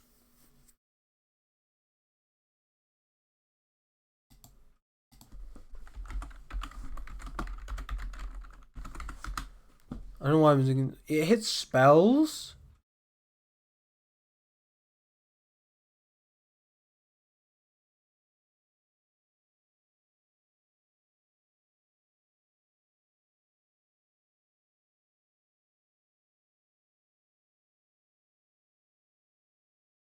So you could invert the polarity on, like, a creature spell, and then you would gain control of the creature. So the fact that if you win the flip, you gain control of it is almost basically... I mean, there would be situations, like if your opponent casts Necropotence, maybe you wouldn't want to gain control of it. Right? Because some spells have downsides, right? And maybe there are situations where it would be worse than a straight up counter spell. Even beyond just costing a red mana. But then again, half the time, I would say that most of the time, gaining control of a spell is probably better than countering it in general. Because generally you want to counter something because it's, like, powerful, and then you get the powerful thing. So I think I'm putting it in great. That's it that heralds the end. I think this is fine. I was going to say good, but then I changed my mind at the last second. Is it Generatorium? It's fine because you need to be playing energy.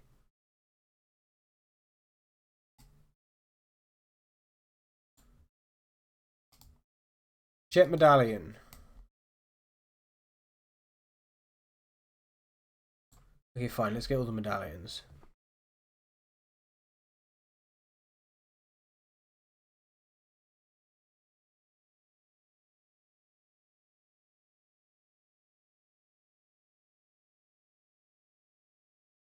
I'm not going to do it because it's... I can't be bothered to zoom in.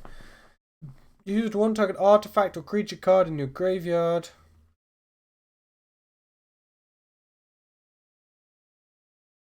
It's okay. Which I guess is eh. Maybe I need to rename it.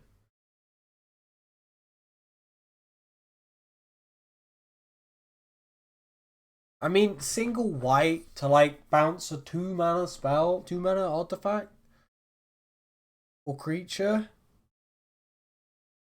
You can also just go a single white to get 2 energy at sorcery speed.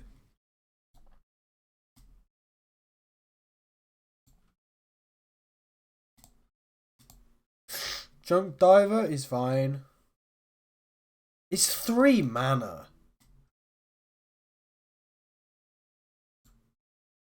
But it does get anything, right?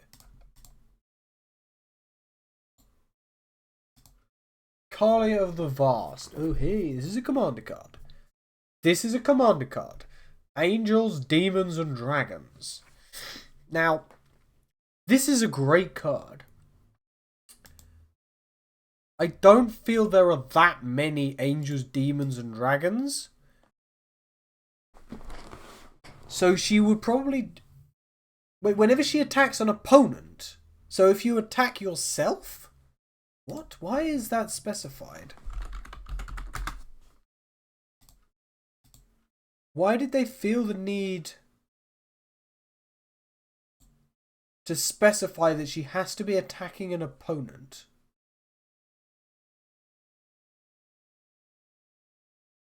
Oh! So that it can refer to it later. Oh no, and it also means it doesn't trigger if it attacks a planeswalker or battle.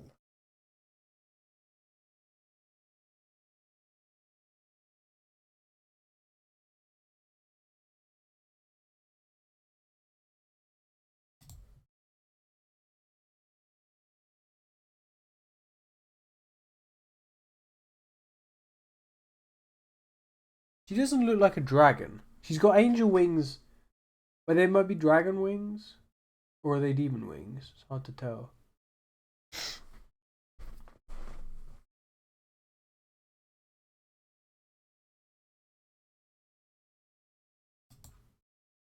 So...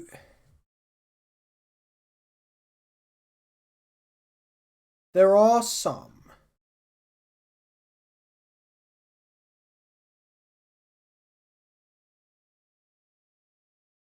So she's probably...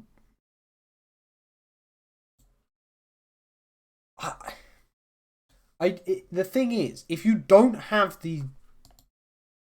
she'd be a really cool commander, right? Just going bang, bang, bang, angels, demons, and dragons coming out of everywhere. But I don't... she might actually be unplayable. She's not, because she is a 4-mana 2/2 flyer, which isn't... I mean, no, that's just bad. I don't think she's playable in Limited. I could be wrong. I just don't think there are enough dragons, angels, and demons for her to be worth it. And if you don't have those, she's just bad. So, no, she's not unplayable, I don't think, actually. Karma of Jealous Thirst. She is 3 colours, though. 3 mana, 1/3, Death Touch.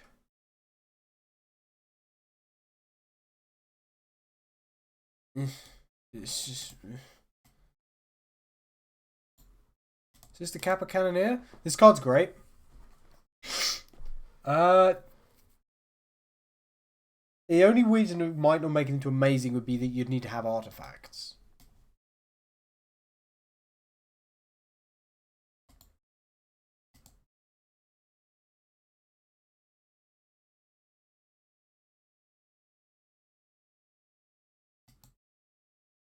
Kozilek's command. I mean, worst case scenario, it's double colorless for like exile target. No, yeah, that's a great card.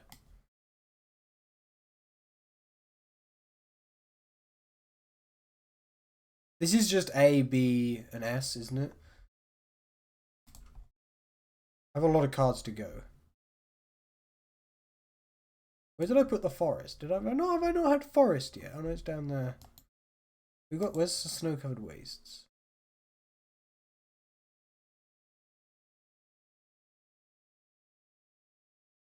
There it is. This is actually a very good card.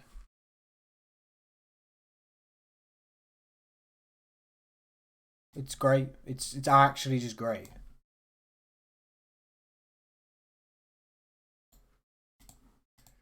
Kozilek the Broken Reality. Also an amazing card. 9 mana, 9/9. Makes 2 4/3s. No, sorry. 5/4s. And draws you 2 cards. At minimum.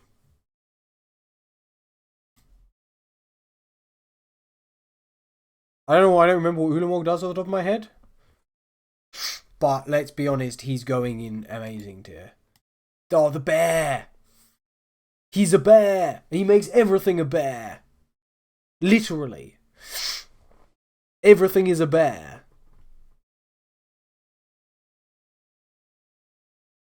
I don't know if he's amazing, but he probably is actually pretty darn good. Funny as a commander as well. I mean, he's just funny. Oh, Lelia, she's amazing.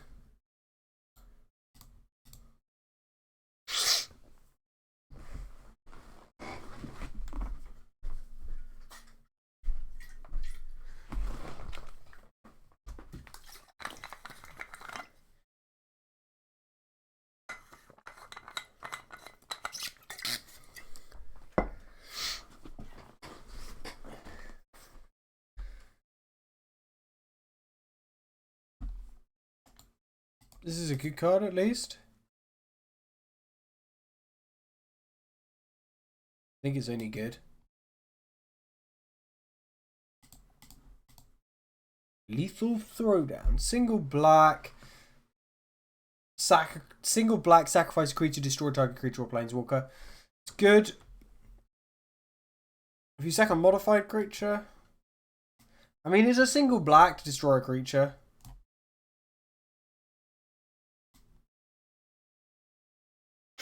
I should have done my tiers better.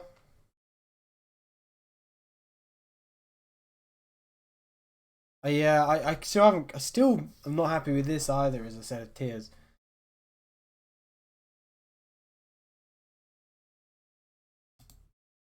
Malevolent Rumble for the top 4.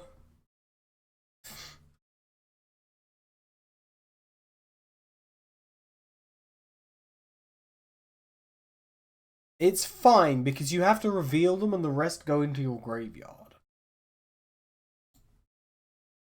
And it's a sorcery. It will be. Yeah, Umbra Armor. You have to put it on a modified creature. So I think it's fine. Umbra Armor's kind of pretty sweet, but the fact that you have to put it on an already modified creature, notably because auras you control are modifications. You can enchant a modified creature you don't control, but if you enchant but why would you? Generally speaking, if you put it on your own thing, if whatever was modifying it leaves, it stays modified because it has this on it. This is that one card, the name of which I can't remember. What's the one? Mandibular Kite. This card is... I was going to say fine, but it's really not. It's because of the 4 mana equip cost. So it's basically a 1 mana 1/1 flyer, which is just not very good. Marionette Apprentice.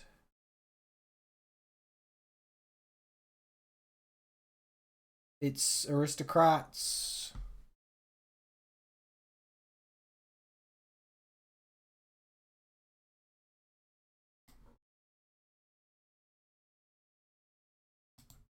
Oh, Meltdown. I think this is probably... I feel like it's fine. I would not mind having one to put in my werewolf deck. The commander. Oh no, this is not the one I thought it was. Wasn't this been printed in... something? No? Thought it had been printed in a commander deck.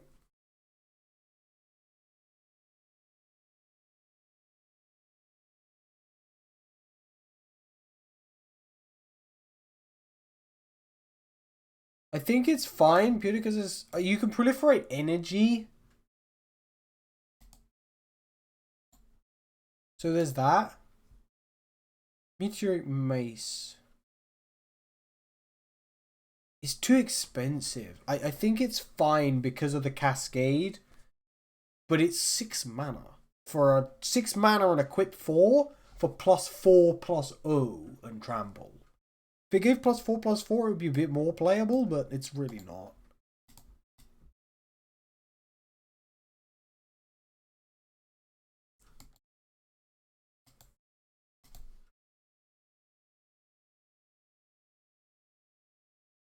You have to draw your 3rd card, which is just a bit of a pain.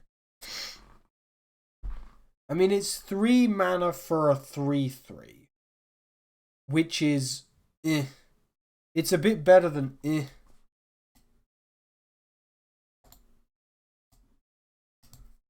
Mog Mob is triple red for a 3/3. You sack it and it does 3 damage. It's fine. Molten Gatekeeper. I mean, it's Impact Tremors on a creature. Impact Tremors is 2 mana, so you're basically getting a 1 mana 2/3.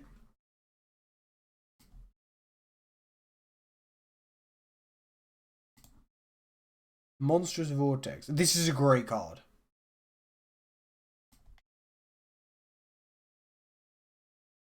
But it's just a great card.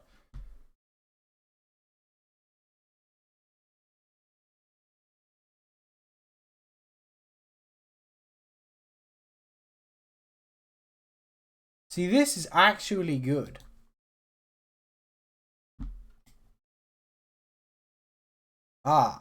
Now, this is an important question. Where am I putting the basics?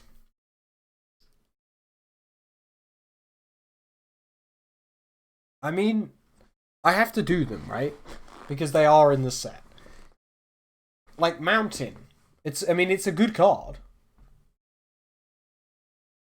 It doesn't take... It takes up your... It gives you mana.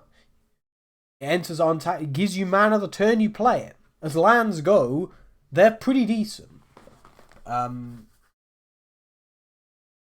You can have as many of them as you like. You don't have to pull them. Having said that, actually, no. The context of drafting them, it's bad. You don't want it, I guess. It's not unplayable because it literally is playable. But do we put all the basics in bad because they're completely pointless to draft? These 5 basics, not Snow-Covered Wastes, which is basic. But I think actually we're going to put all of them in fine, and I'll just do them now because they're much easier to see.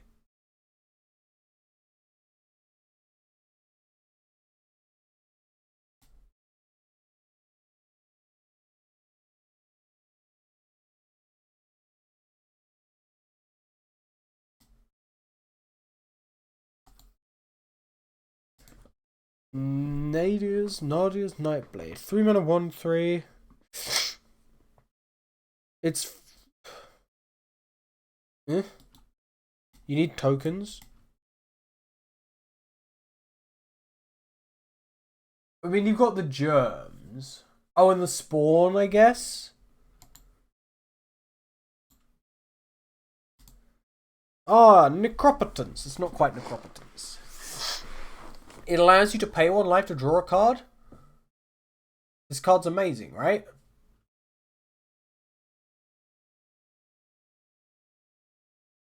It's basically Necropotence. It's Necropotence, but not quite as good. It's still really, really good, though.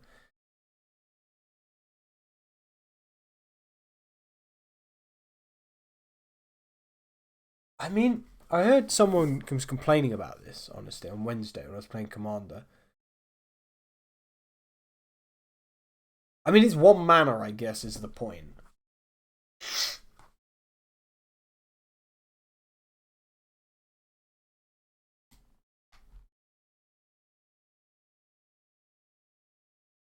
It does only count your own graveyard, though.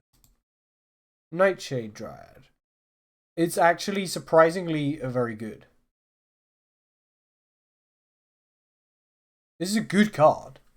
It has Death Touch. Why does it have Death Touch? It's a mana dork that taps for colorless, which is actually relevant in this set, and want any color. And it has Death Touch, so it's a good blocker as well. I'm putting this common in great. This common mana dork is great. This is Null Drifter. Yep. Has Annihilator. I mean, 7 mana, 4/4, draw 2.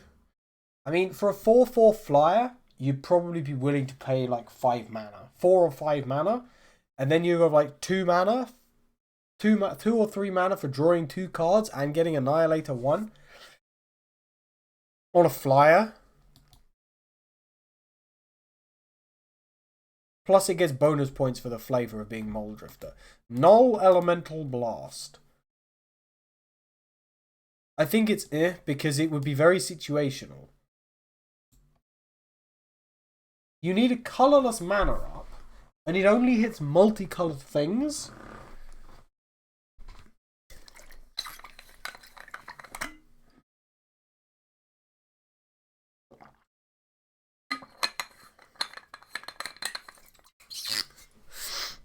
It might even be bad. I think no, it's bad. It's bad. It's bad. It just is bad.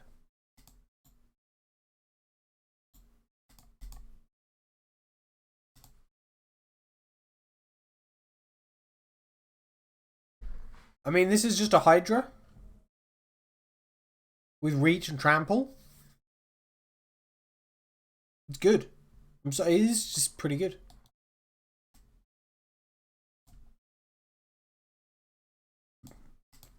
Nyxborn Unicorn. I mean, it's a bear with Mentor.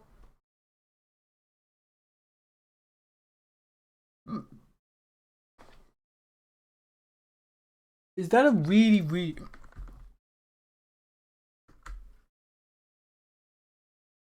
Is that its horn?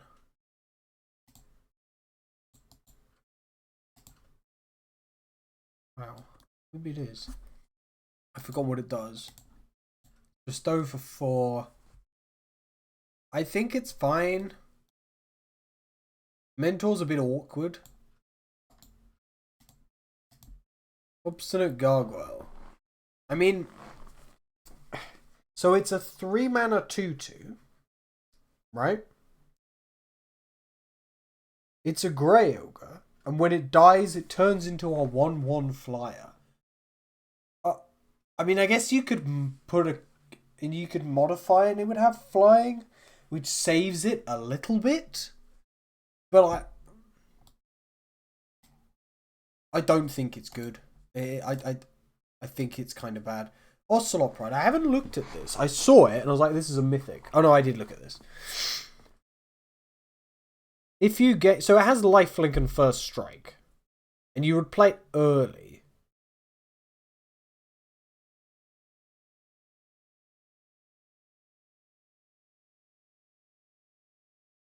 So you have to have gained life. You get a 1/1 white cat, and then you get to create an extra token. Is it actually that good? So suppose you did it on turn 1, right? Say, I go, okay, if I'm going first, turn 1, Plains, Ocelot, Pride, pass. They maybe play a land and pass or something. Then I swing for 1, and I get a 1/1 white cat. Wow. By the time you've got the City's Blessing, it won't be able to... I don't actually think this is very good. Because by the time you've got the city's blessing, you need to have 10 permanents, right? To get the city's blessing. By that point, if they've got a 2/2, then if you attack with this, they just block it and then it dies. And then you don't get to do your token thing. So realistically, in order for it to get value, you will need other means of gaining life. And then you'll get 2 cats. Wow. So you would realistically want other means of gaining life and other means of generating the tokens. So I think this card is not actually very good. I think this won't do much. And a 1-mana 1/1 with First Strike and Lifelink is actually not that good. I genuinely... I'm putting this mythic rare card in tier. Undo Not Master.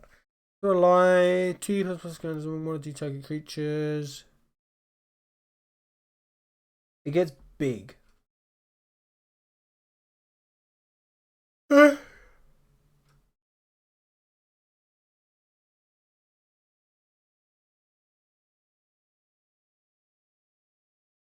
Is it good? Or is it merely fine?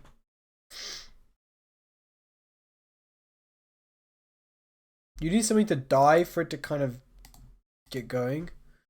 Ophiomancer. Some sort of snake mage.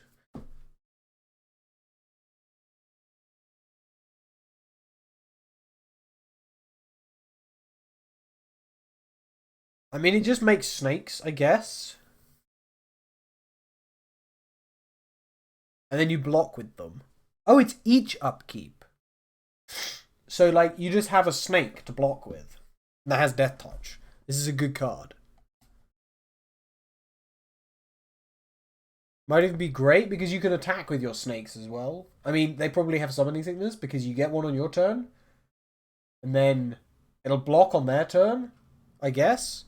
But the thing is, it just sits there and does nothing. But I guess you can attack with it. And then either you get 1 damage in, or they block it and then you get another one. Because they can't really block them, so you just get to keep... But the thing is, if you attack with the snake, they don't block it, they take one, and then it doesn't. Then you don't have it up as a blocker. So it's basically just a deterrent to attacks. And downgrading it to good, because you can't actually get much done with the snakes.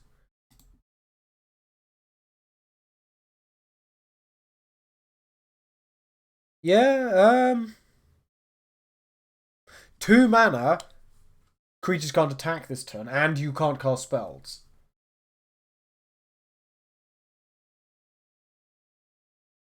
And considering you could do it on your own turn, but like, bang, you can't cast spells this turn, that simplifies combat greatly. I think this is... And doing it on their turn, you'd be like, in your upkeep, I'm gonna Orim's Chant you. You can't cast spells. And then just play Staying Power as well, just for the lols. Or maybe you don't kick it. Party Thrasher, not Party Crasher.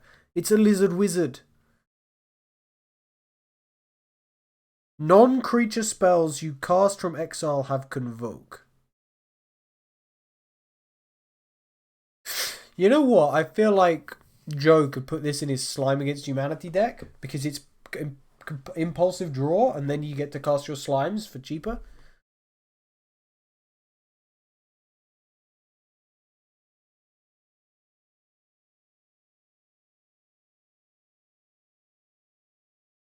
I think it's only good. I mean, it impulsive draws you. I mean, that's good. Imperial Advisor. It's a fox advisor. It looks more like a kitsune. But sure, it's a fox.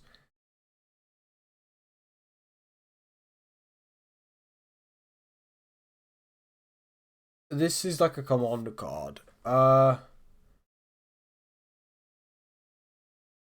going to put it in good.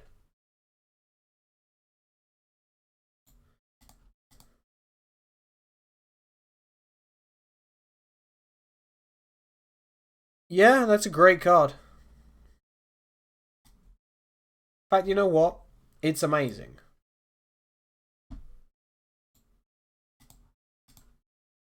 This thing I'm very salty about because I had somebody who was repeatedly using it to repeatedly flicker land destruction. It was not fun.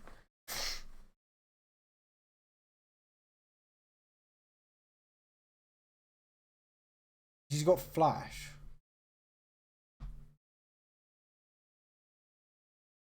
I mean, it is a great card. This Flage. Sack it unless this is the class. Sack it unless it escaped.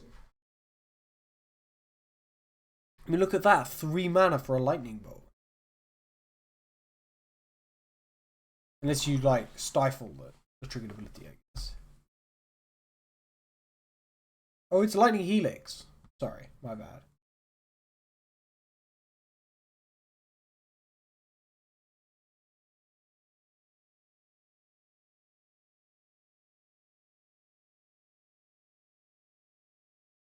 I mean, Escape in Boros. You're not actually going to have that many cards.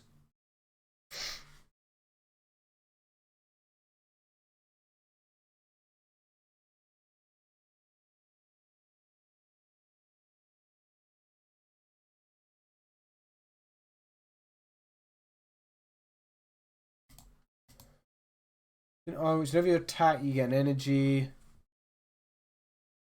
This is fine.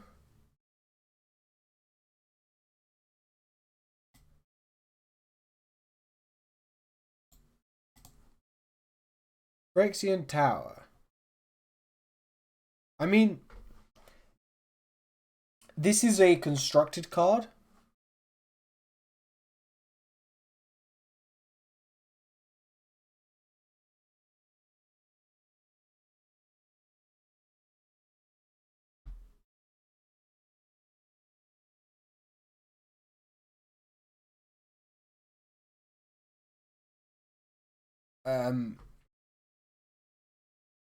It's a constructed card. In limited,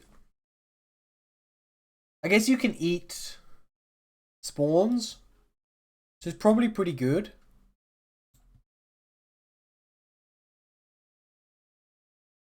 But Pinnacle Monk, 5 mana 2/2, reanimates an instant or sorcery. Considering it's some MDFC, it definitely gets into good. Just like something, Planar Genesis, that's the one. Out of nothing, something was born. Oh, I guess it's Planar Genesis. Something was born.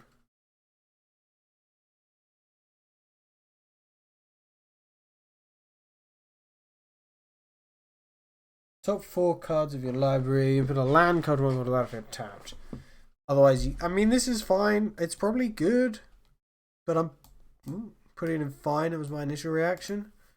Just Polluted Delta? There it is, Polluted Delta. I put these in great.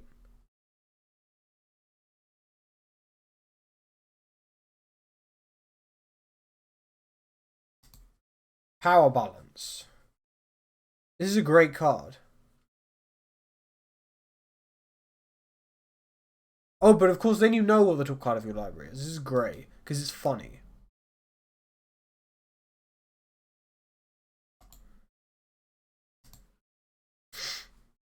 This... It's a mana dog. It's fine. I don't think there are... I mean, there are actually probably a decent number of elves. I don't think there are really quite enough.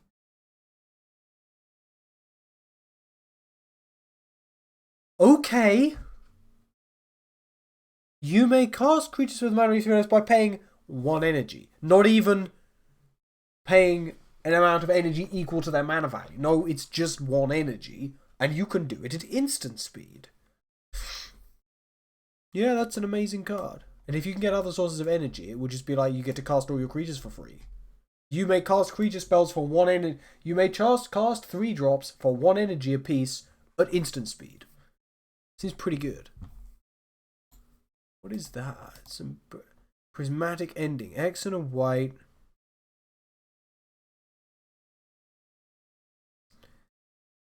In draft, realistically, it's gonna be 2 mana because you'll put your other color that isn't white as white's X, so you can put more colors in. It'll be like maybe a third if you have a MDFC that you're running. It's like a dual MDFC, like the hybrid ones. Maybe it's going to be like 2 mana, exile target non-land permanent with mana value 2.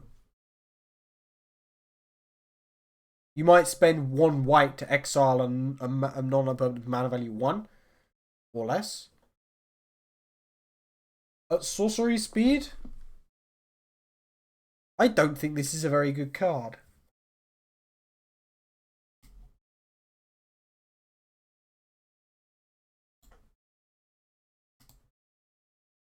Propagated drone. Creature tokens you control have evolve. This is fantastic.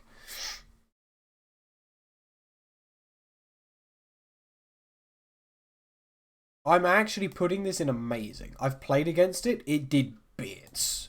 It did serious work. Proud Pack Run. This is the shield counter. This is fine. It's not fine. It's fine. I was going to put it in good, but I changed my mind. Psychic Frog. Probably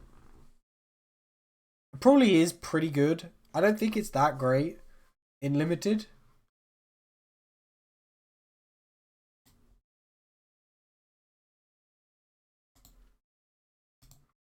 Pyretic Rebirth. Reanimate a creature to your hand. I'd do a bunch of damage. This is pretty good. In fact, I put it in great because it's 4 mana to do probably quite a bit of damage. Just Ral on the Implicit Maze. There it is.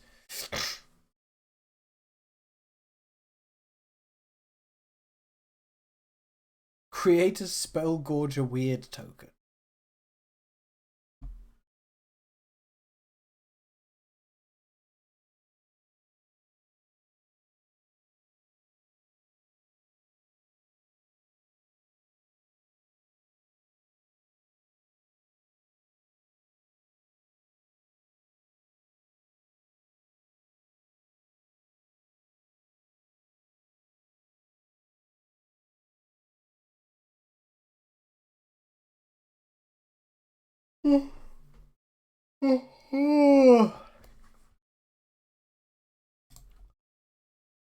We're getting there.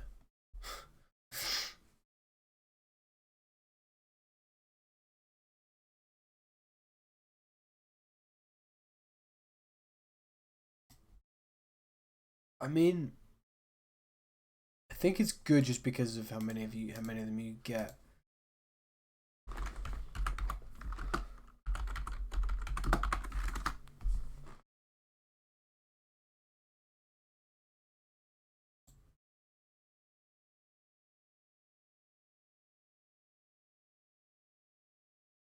Can I have it in English, please?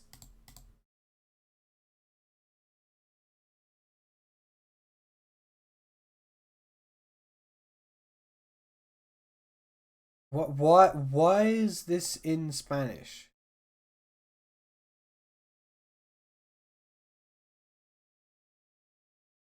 Why is it in Spanish?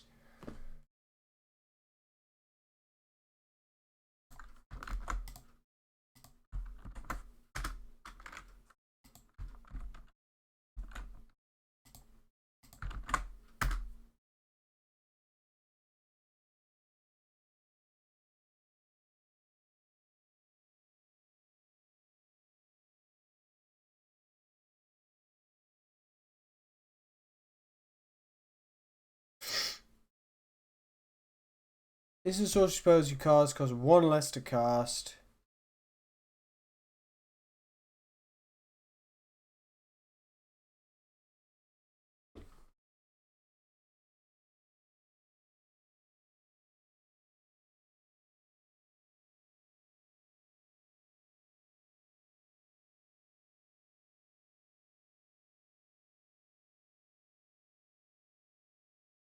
And Prodigy. And it's about an additional large cannon for instant. He has Storm.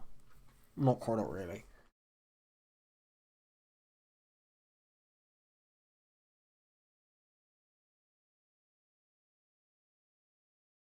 He's got top 8. I mean, he's pretty. I mean, he's. If you're playing Izzet spells, he's great. If you're not, he's not that good.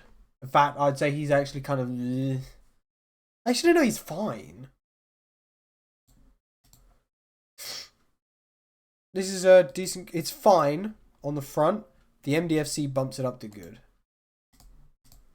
Reckless Pyro Surfer. Not Pyro Shark. That's something slightly different. Bear Haste Battle Cry. Of course.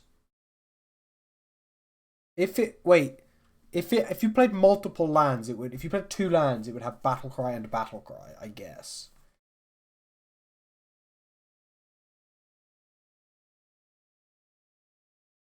It's fine. It's just Reefworm.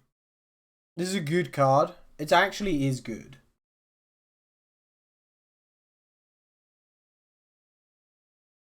It's not great because it's so slow and dies to anything that exiles it. Refurbished Familiar. This is the thing. It's like it's overpriced, but it has affinity. So it's like a single black for a 2/1. This is fine.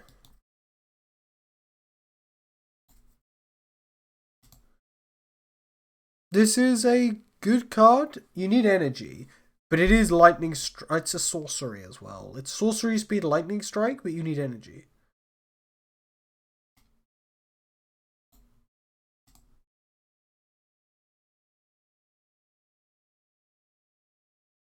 This is again borderline fine good, but the MDFC bump just takes it up to good. Brutalgate Gargoyle.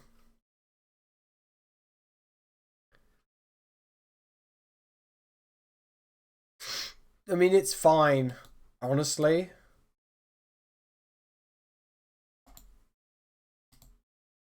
Because of Undeath. Yeah, it's a good card.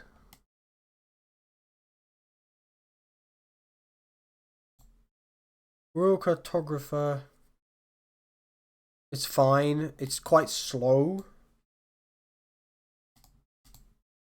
It's got 9 ETB to the top 6 with an Artifact Enchantment hand. It's 5 mana is the problem.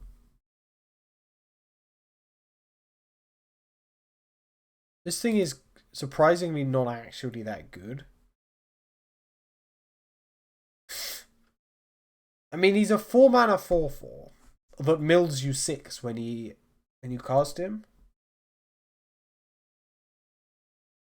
I think he's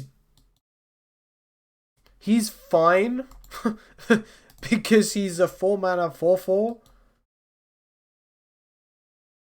that might get you some value, but his abilities are not worth much. Is this Ruby Medallion? Yep.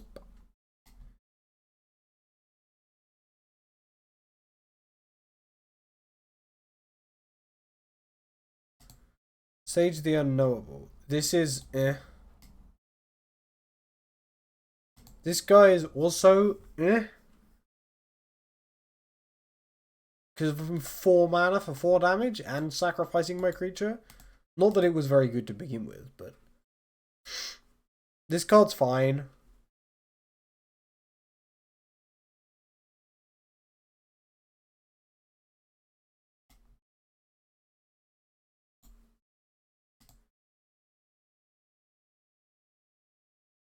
Is this man missing an arm? Oh no, that's his hand. Again, fine.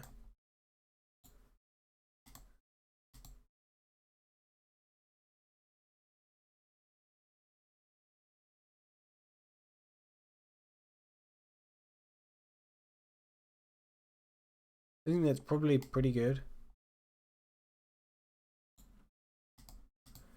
Gifting Woodland. Just taps unless you control a forest.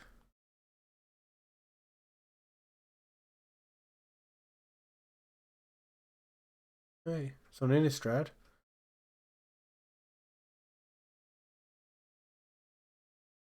Why are there so many Avacyn symbols?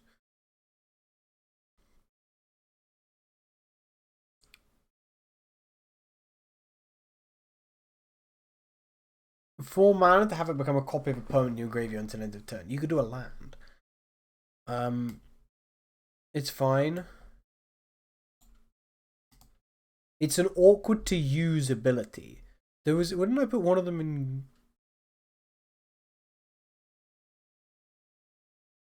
Yeah, the white one got in good.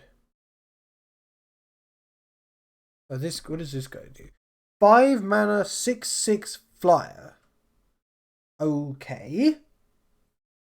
Sack another creature, you get a blood token. If you sack an angel, you get a whole pile of blood tokens. Cool flavor.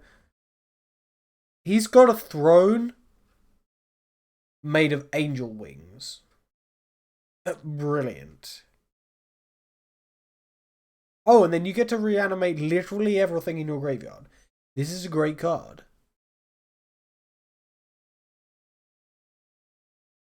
Wait, if you had 6 creatures, you could sack them all, pay 3 mana, and get them back.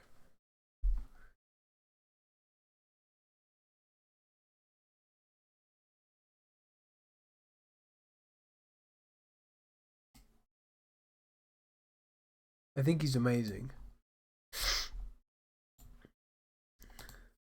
Shrieking Drake.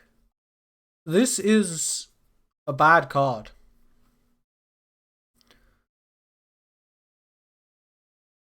Because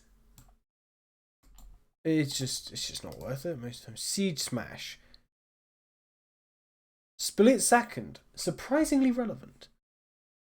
It actually is very relevant. Because you can't destroy things in response. It's actually a pretty good card. It's a good card. Signature Slam. That's just a gorilla in an armored gorilla. it's a gorilla in plate armor, elbow dropping a dinosaur.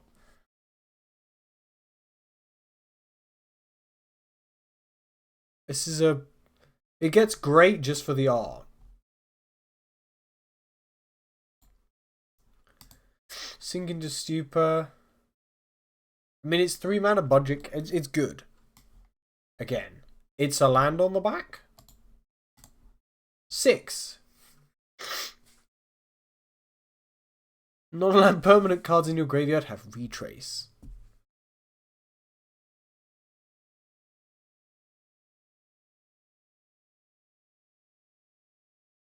How big is he? Is he a 6/6? No, he's a 2/4.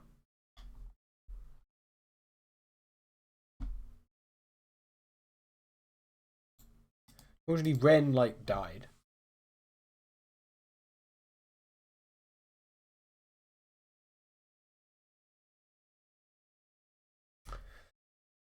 Three mana, 3/3.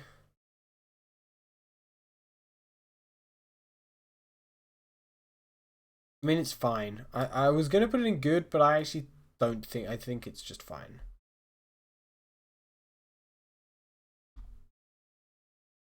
This is just bad.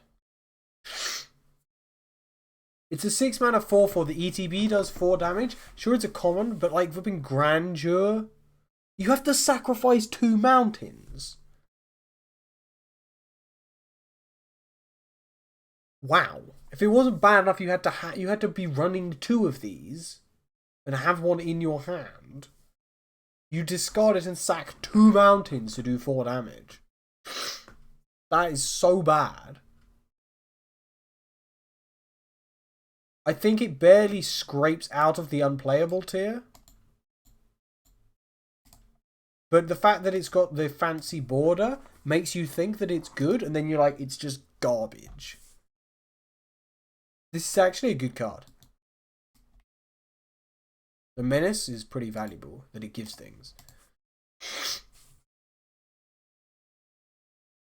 It's terrifying art. It's fine. Why am I opening this in a new tab? Snow-covered wastes. It's actually okay. Here's the thing: you can't add wastes to your map to your pool in draft.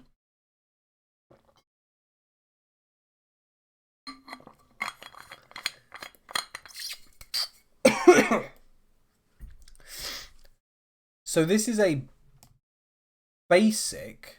I guess it can go in with the other basics. Solar Transformer.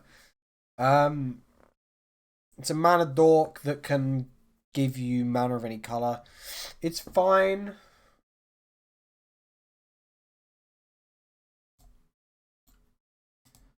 What's this one do? Oh, it swords to plowshares.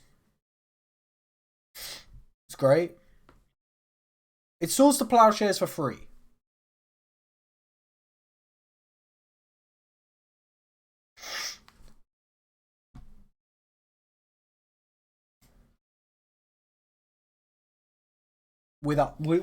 Sometimes you could be a creature if you pay through the nose. But I love the way it's a 4 mana for a 3/2 with lifelink at instant speed, because this ETB effect is 1 mana. Because it's just swords to plowshares. So if you hardcast it, this is a 1 mana effect. So you're paying 4 mana for the 3/2 with lifelink, which isn't really worth it. So it actually gets down to only great. Solstice Zealot. ETB 2 energy, pay an energy, tap target creature. It's fine.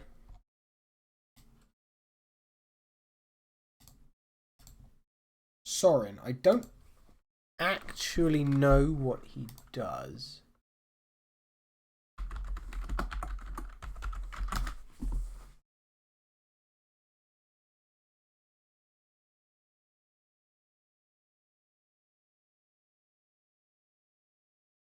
He's got Extort. Ooh!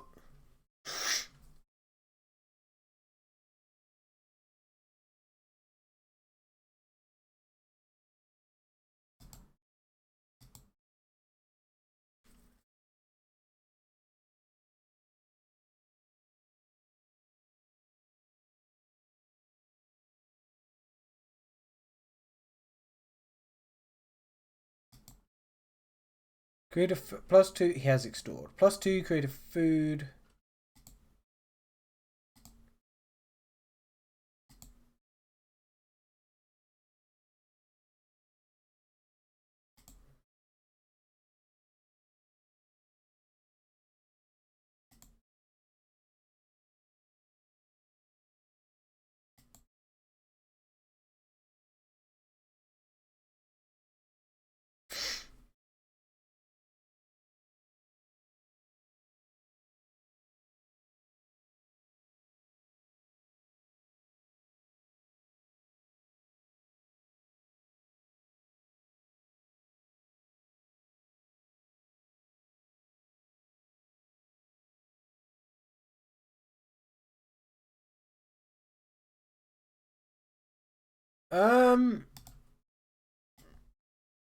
I think he's only great.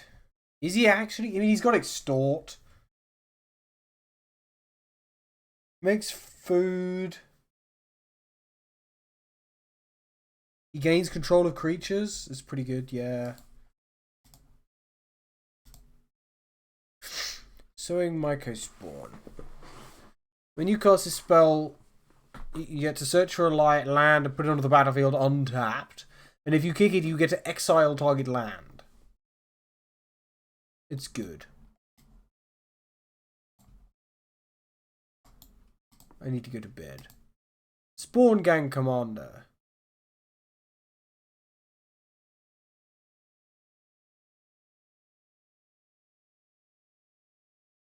That, okay. I just looking at the art.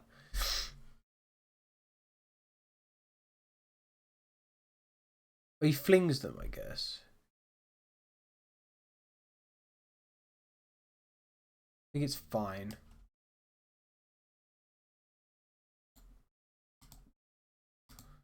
Springheart and Tuco. Then use +1/+1.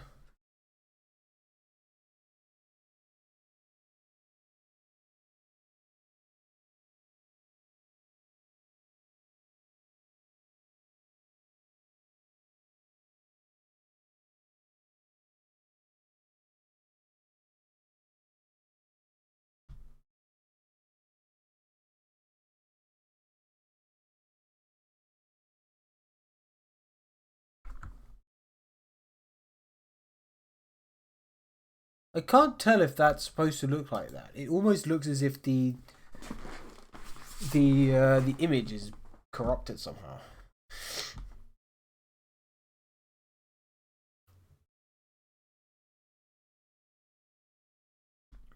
I think this is in limited.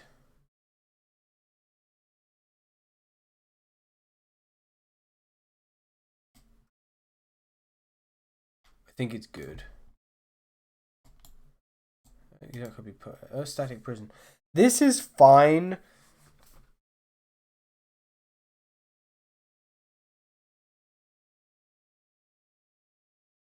Because it wears off. So I'm actually putting it in. Strength of the Harvest. That's good.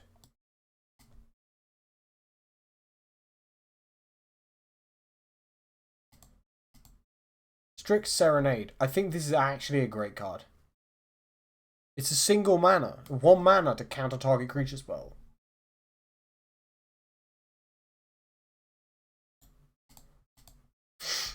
Destroy target land. Creatures without flying can't block this turn.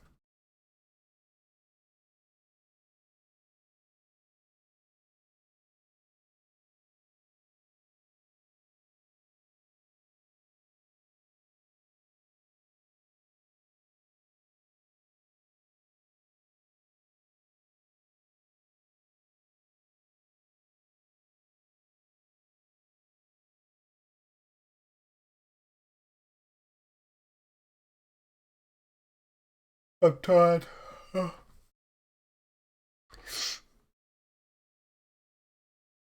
Again, fine, but it gets knocked up to good for being an MDF, for having an MDFC land.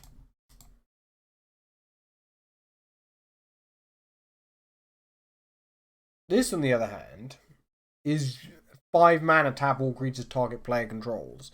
It's good. I don't think it gets knocked up to great by being an MDFC land. Sylvan Safekeeper. I mean, it's fine. It's purely because sacking lands is just so, like, no, it's bad. Shroud is not. Yeah.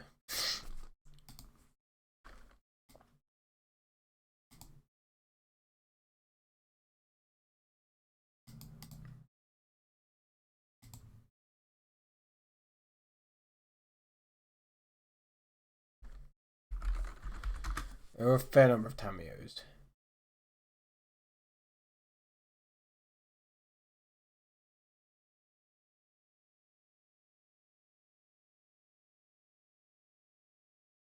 There's the Bloomburrow one.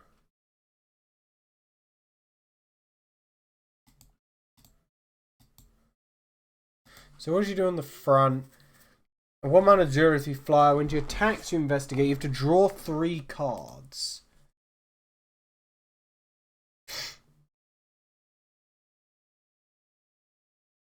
She's dead. Whip Tamio.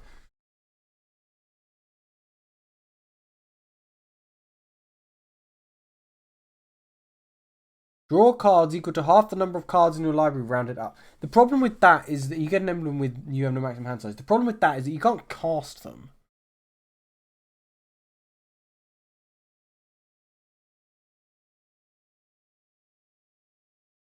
I don't actually think this is a particularly good card.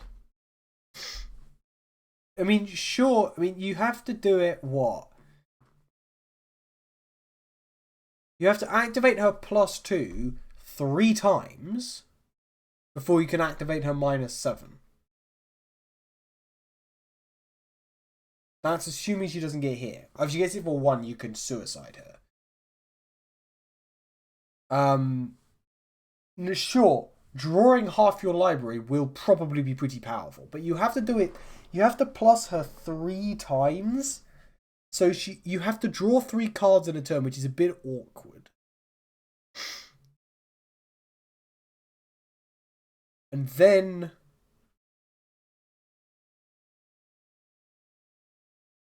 okay, maybe you do it on that turn, but then the next turn, she'll just die. You're never getting this ultimate off. It's really awkward to get to. This doesn't do that much. The -3 will just... You have to activate that again immediately. She can't even immediately do a -3. I don't think this is a very good Planeswalker.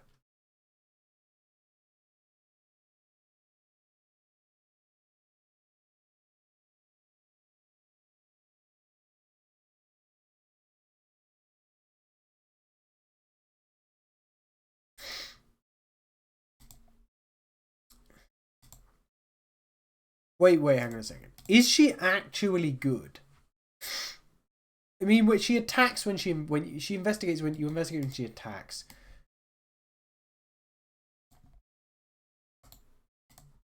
Tamio meets the story circle.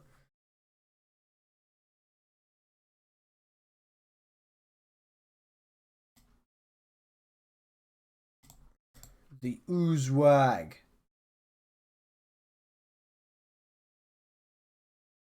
I think it's good. Because giving your creatures trample is generally pretty good.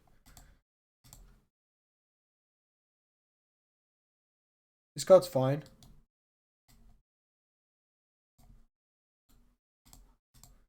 Territory color. 5 mana 7/5. That's upside down. I think it might just be walking on an overhang. It's got bird feet as well. It looks like an Ulamog, but with Emrakul tentacles. I think that's an Ulamog. We don't have Ulalek. I guess Ulalek was only in the commander deck. It's not on this list.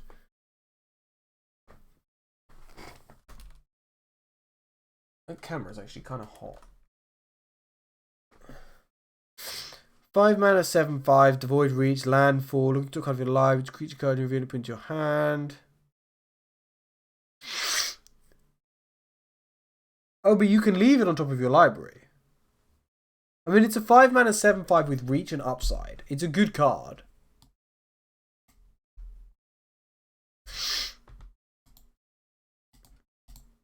Creation of Avacyn. Great card, Archangel Avacyn. 3 mana, search for card X, on face down, then shuffle. I mean, it's basically a slow tutor.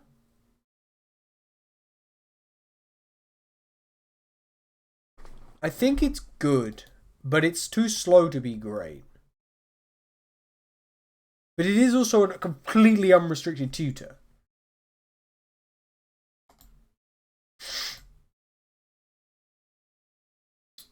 I mean, if you had Emrakul, right, you'd just be like, okay, bang, turn 3. Oh, you would, however, lose life equal to its mana value, right? So if you did it with Emrakul, you would lose 12 life on turn 4. But, I mean, honestly, worth it, because then turn 5, you just get Emrakul. You wouldn't gain all the creatures, because that's a cast trigger, but...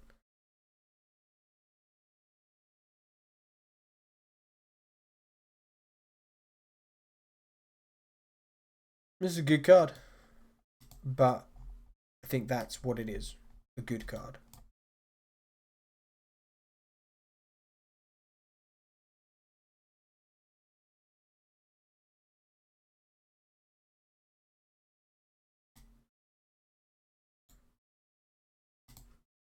The Necrobloom. 4 mana 2/7. Land cards in your graveyard have Dredge 2.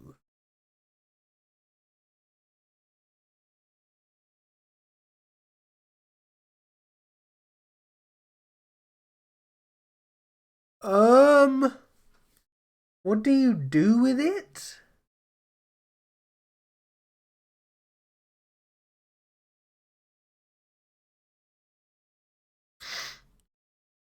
You play lands with different names, which would be a real pain in draft. I mean, you can dredge the landscapes, I suppose.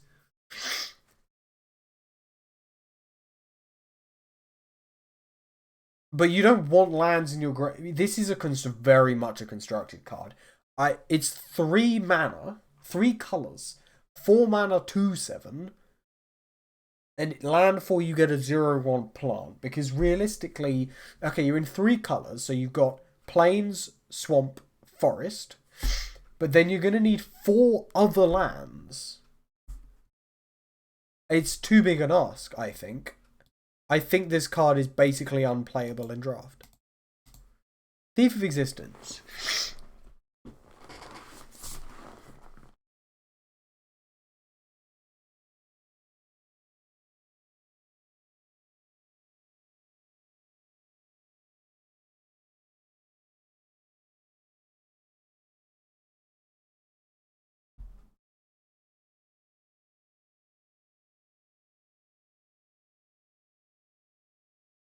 I mean, this card's good because it's removal.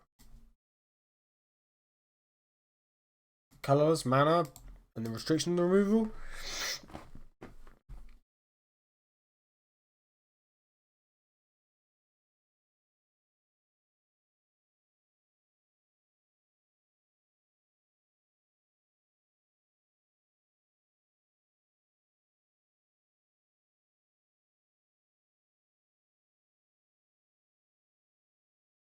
It's a good card.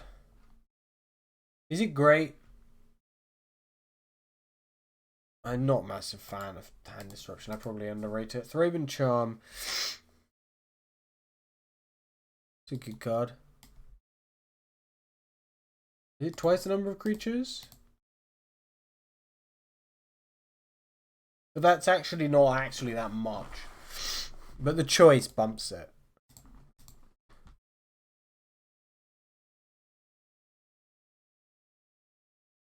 So I was going to say fine. But it's basically a 4 mana 4/3 flyer.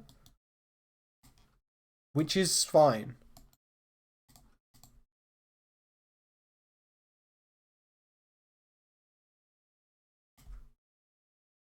I think it's only good in Commander. Ooh, much better. But because of the 40 life. But for draft, you know, if you needed to pay like 7 life, that's like a third of your life. Your starting life total, which is...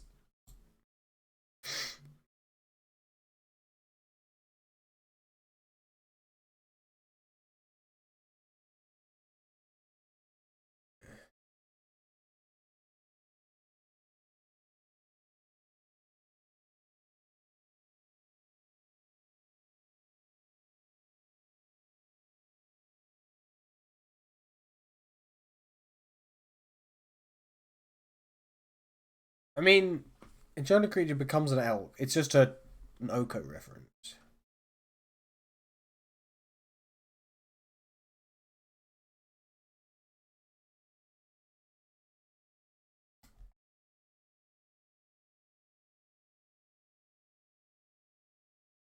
Does it hit artifacts?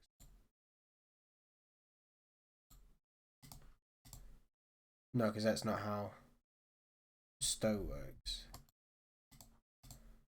Triton Wavebreaker. Why does it not have prowess if it's not a creature?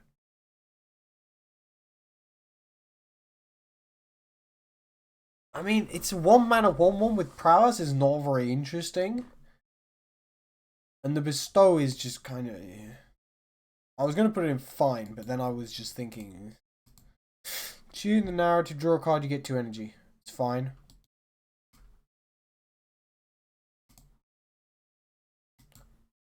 Twisted Root Keeper. 8 mana for a...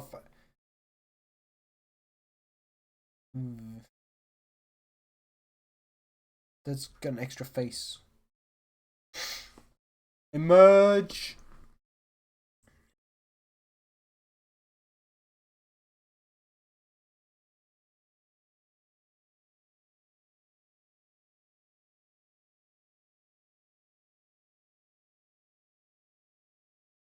This is Emrakul. Emrakul's lineage. I say Emrakul. Well, no, it's Emrakul as opposed to Ulamog or Kozilek. The only 3 Eldrazi we know of that have ever appeared.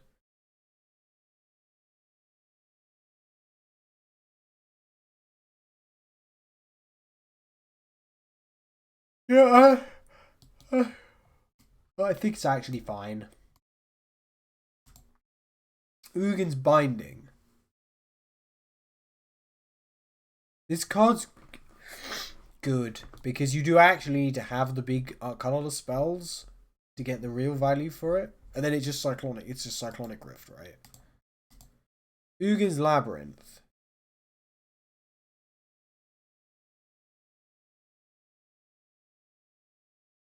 I mean, this is a good card.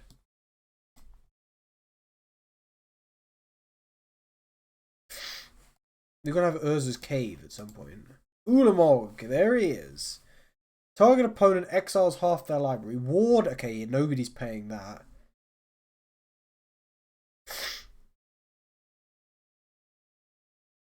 This is filth. But actually filth. It's so good. Yeah, you exile half your library, and then, oh look, you exiled like a 7-drop. Oh, here you go with my 14/14 with Annihilator 7, and you have to sack 2 permanents to kill it anyway. Maybe I need a filth. This is actually the best card in the set. It's way better. It's better. It's the best one. Best of the Titans. Fathom of Truths. I think the 5... I mean, it's probably fine. Let's... Ruby Medallion? Unstable Amulet. Same thing.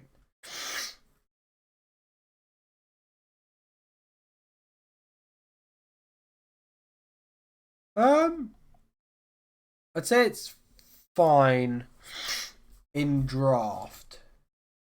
I don't know what I just clicked.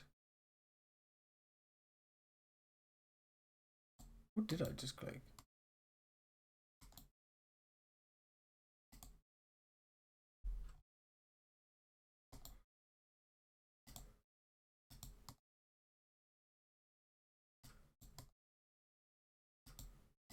I don't know. They didn't try and email it. This card's pretty good. It's good.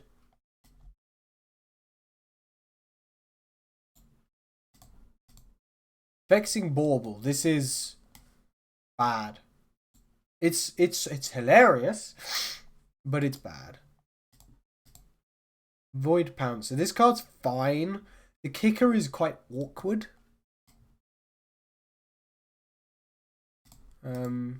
Volatile Stormdrake. Oh, this thing. Hexproof from activated and triggered abilities. Oh, but you have to give it to your opponent.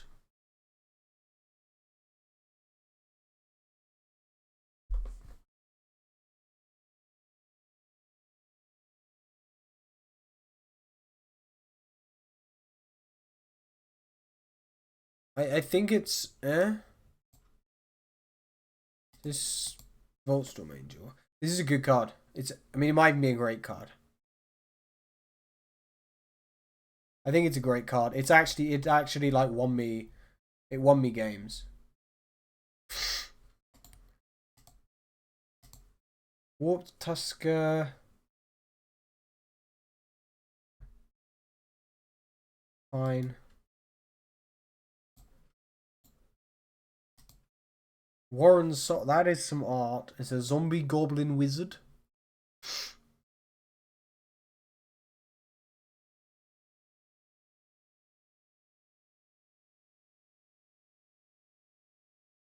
I mean, sacking creatures to make treasures? Well, you could do it at instant speed and you don't have to tap it. So it does allow you to sack creatures to make mana. Although you can't pay for colorless with treasures. Wastegate Battle Mage.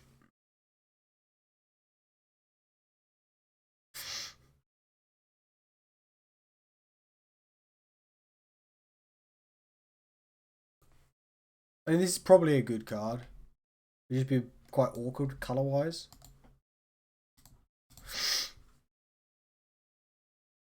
Yeah, this thing was annihilating me.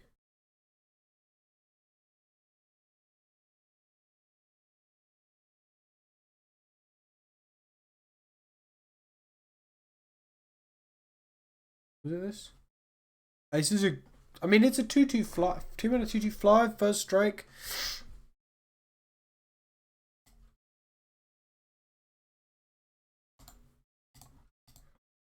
Weight of the Reliquary. I use sack creatures to make it bigger. This is a good card.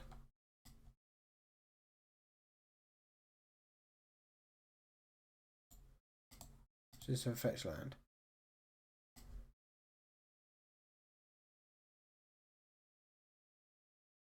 This is so Winter Moon.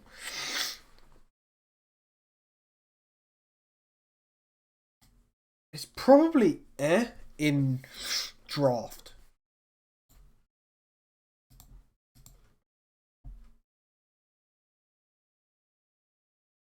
Okay, that's a card. If you had something that made all your creatures elves, and then you had an elf, you had a creature that tapped for a green, you could do it infinitely many times. I think it seems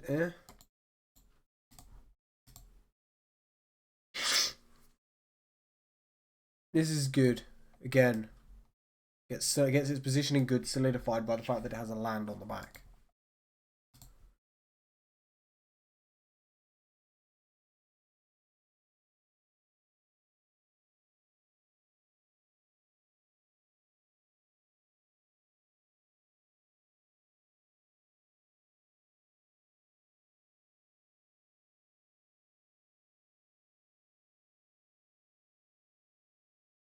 It's a fetch land, right? I assume. Yeah, it's a fetch land.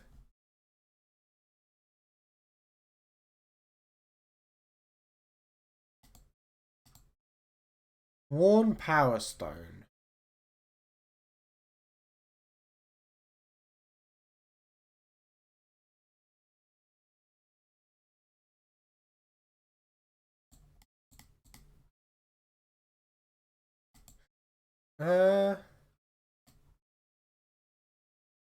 Just Wrath of the Skies.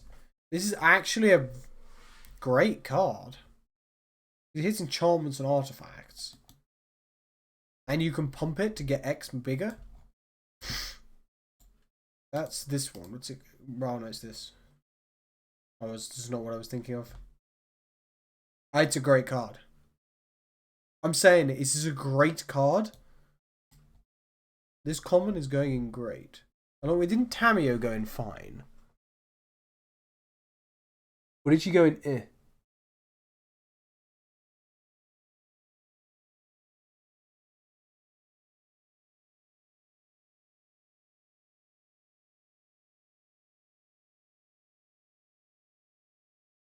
Oh, she's in good.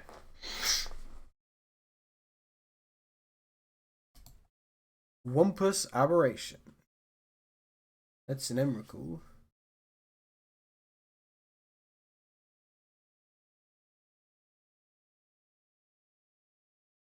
This is a good card.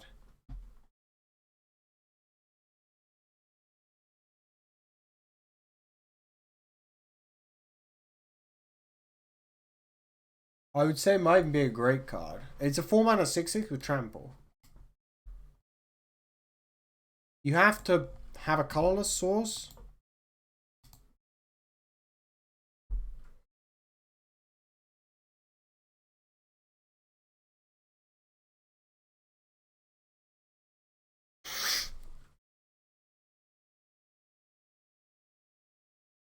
I think that one's only good.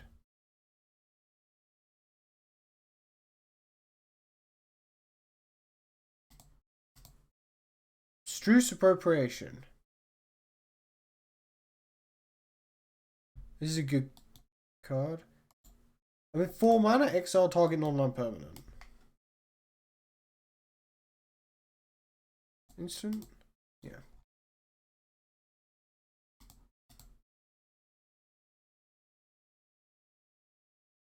This is fine. It's untargeted board-wide removal.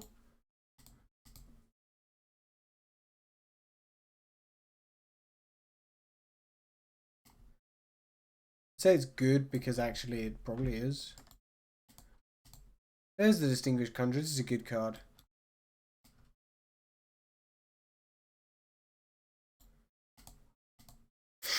Drowner of Truth. That's Kozilek.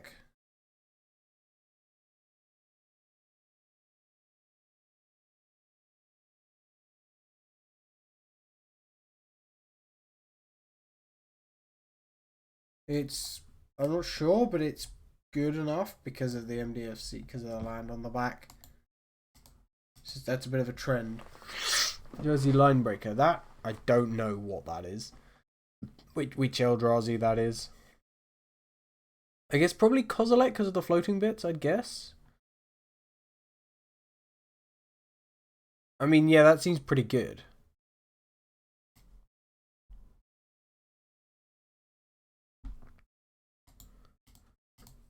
Emrakul's Messenger. I guess she's Emrakul.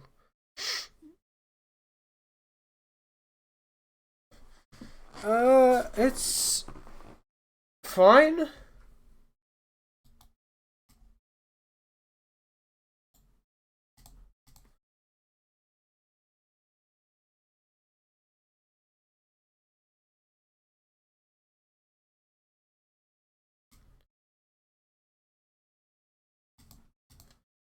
Fetid Gargantua. It's fine. Again. It's a count. Yeah, this is an amazing card. It's a cancel, but you can do it for free.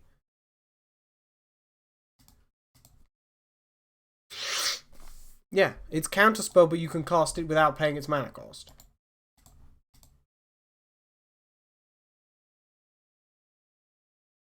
That one's only great.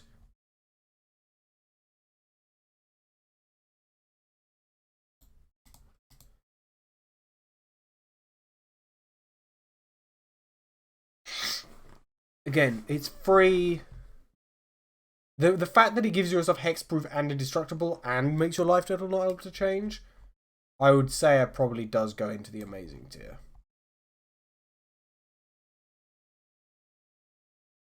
That one's only... It's not targeted is the problem. It makes your opponent sack their most expensive thing.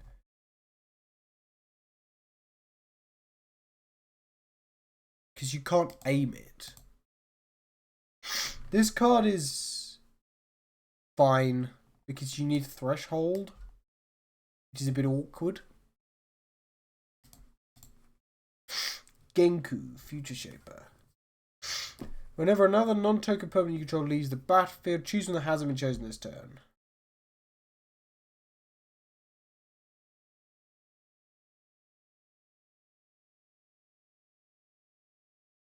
I mean, I think it's probably good.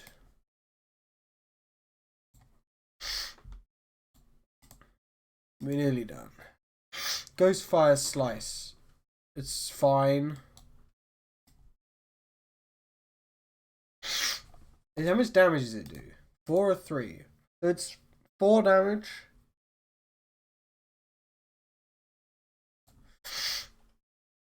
This is a great card. It gives it reach. For 1, it's 1 mana. I might even put this in amazing. This is like the best common in the set. 1 mana. It's a 1 mana kill spell. Like you attack me with your... It flipping kills Emrakul. It kills Emrakul. You're attacking me with your Emrakul. Wow. Well, I'm gonna Gift of the Viper like my. I mean, to be fair, they don't have any creatures. You don't have any creatures because you got Emrakul. But she does have summoning sickness, so it's like Emrakul pass, then you play some creature. And then they attack with them. But the gift of the Viper is like, I can untap my creature. It gets reach and death touch and a counter. This is no. You know what? This is an amazing card. This is actually a good card. Oh no, it's 5 mana. So it needs the land to bump it up to good. Glyph Elemental. It's going to be flipping midnight by the time I'm done. Yeah, I mean, it's a good card.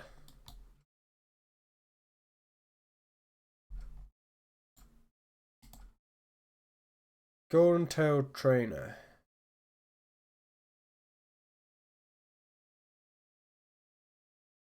Eh?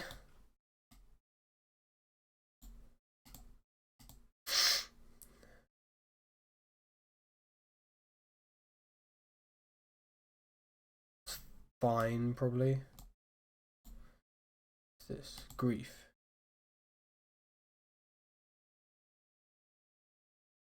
That's probably good.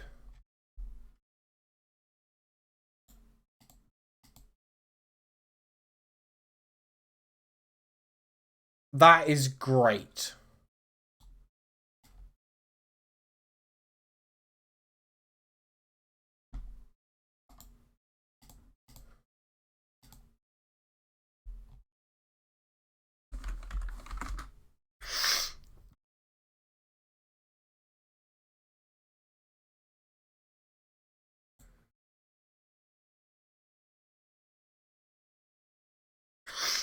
ETB. Yeah, or another.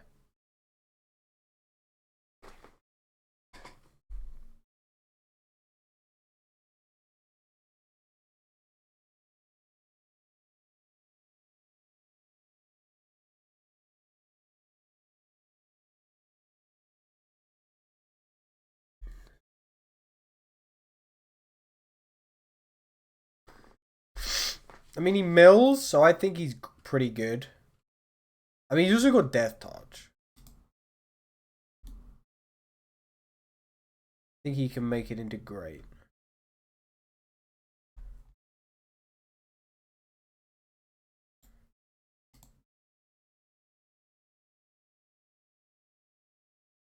This honestly fine, but it's yeah, no, that's my reaction. It's just fine. It doesn't feel quite good enough for good. Whenever another creature enters battle under control, you gain 1 life. Add in energy. That is a great card. It's 1 mana. It's only a 1/2, but it's still great.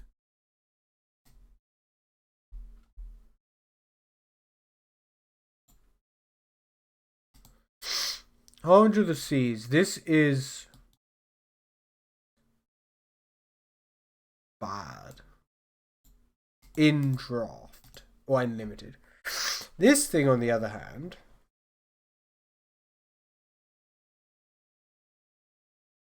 is a great card. I think. I mean, it's a 6/6 flyer.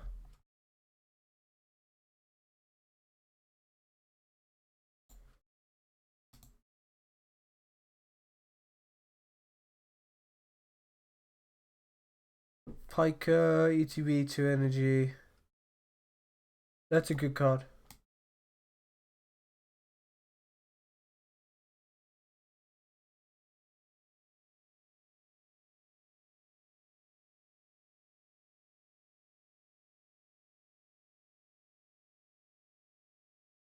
$17.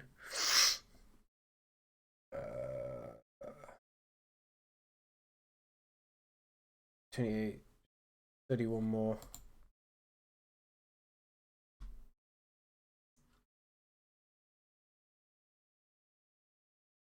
Yeah, it's a good card. I may even say great.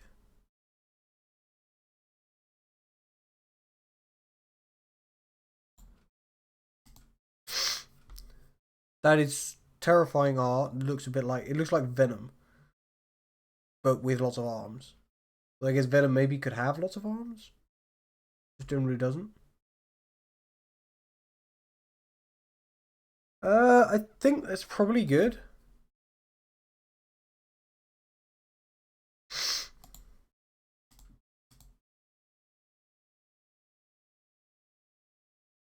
This card's fine.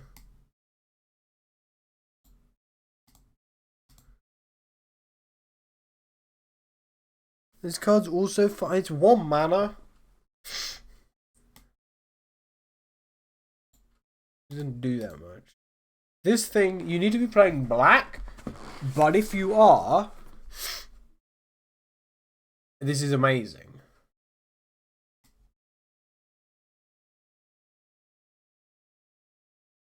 No, I'm bumping him down to great for draft. In command, though,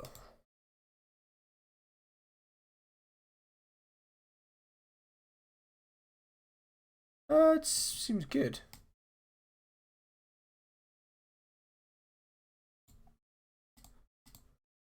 Oh, Nadu. I mean, it's Nadu, right? I kind of have to put him in amazing. I've only played against Nadu once in Commander and he didn't actually do much. Like, he maybe got 1 trigger off, but...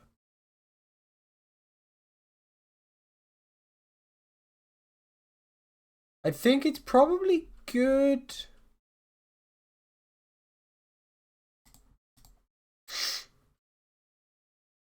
This is also a good card.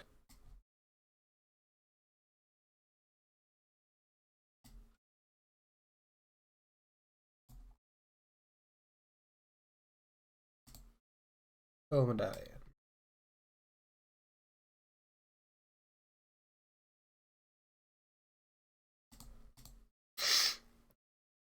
Five mana for 5.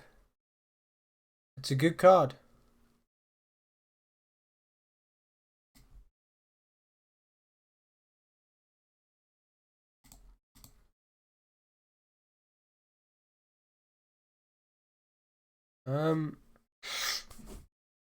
This is actually a great card.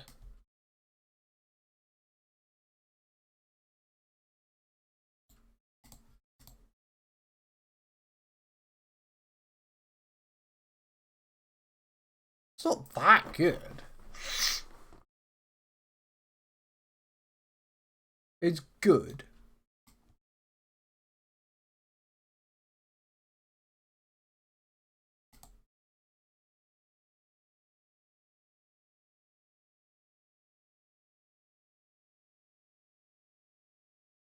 It's like 4 mana.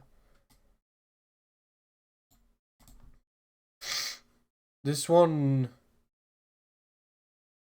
is fine.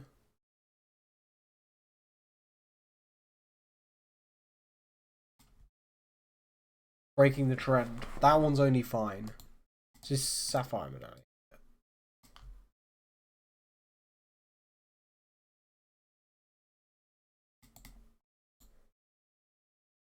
Scurry of Gremlins.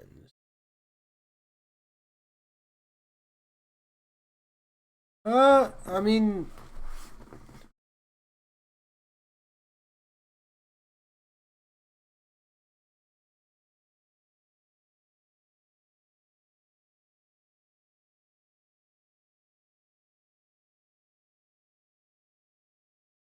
Is it good? You need energy. But if you had 2 creatures, you'd be able to do it once.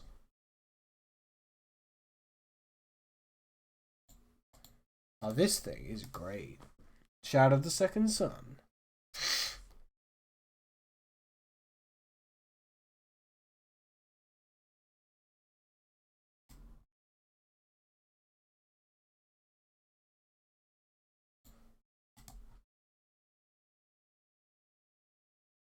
This card's fine.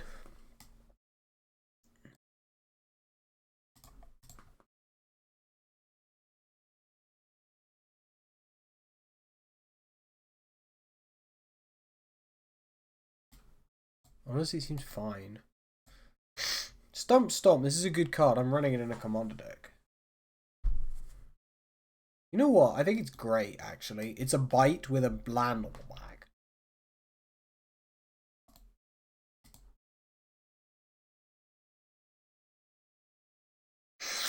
It's a counter spell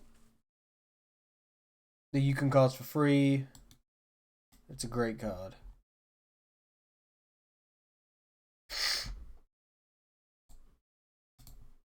Titan's Vanguard. 5 mana, 5/5.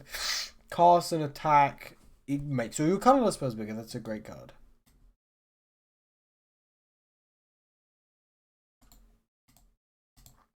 Urza's Cave. Amazing. Honestly,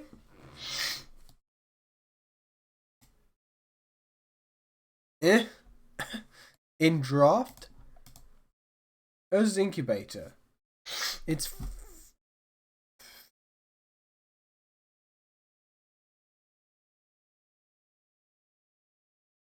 this isn't really a tribal set. Sure, you could choose Eldrazi, but maybe it's fine. Victimize. I think this is good, and I'm actually going to bump Urza's Incubator. So fine.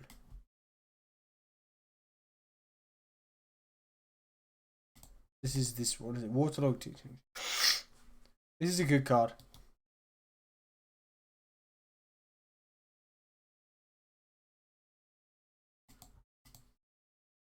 Wheel of Potential. The problem with this is that it doesn't give you any way to boost the amount of energy.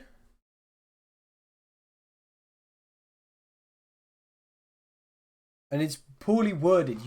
If you can choose not to pay X energy, then you have to choose X equals. It's a bit weird. I honestly think it's fine.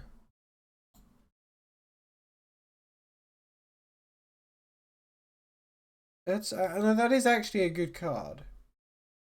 I do have a Wheel of Potential. Aether Revolt. I missed pre-release for Aether Revolt. 4 mana. Revolt. It is good if you have the right deck for it. And last one, Glimpse the Impossible.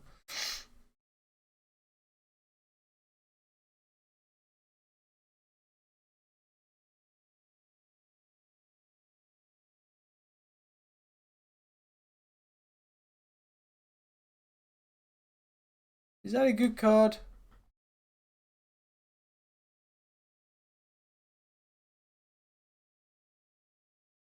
Yeah, I think so. So yeah.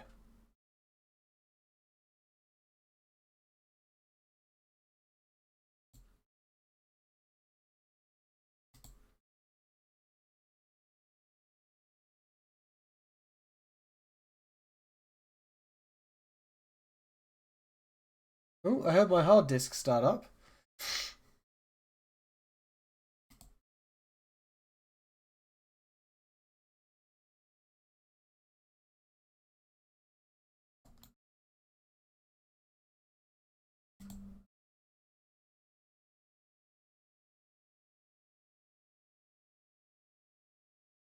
Where did I put them? Did I put them in stuff? I don't have a very...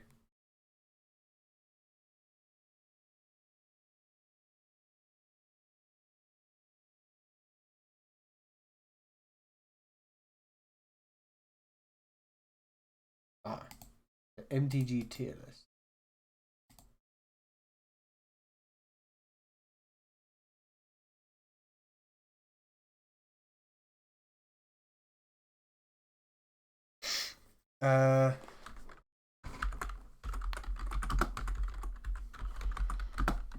Modern Horizons 3.png. Right. I'm done. Goodbye. I'm going to bed.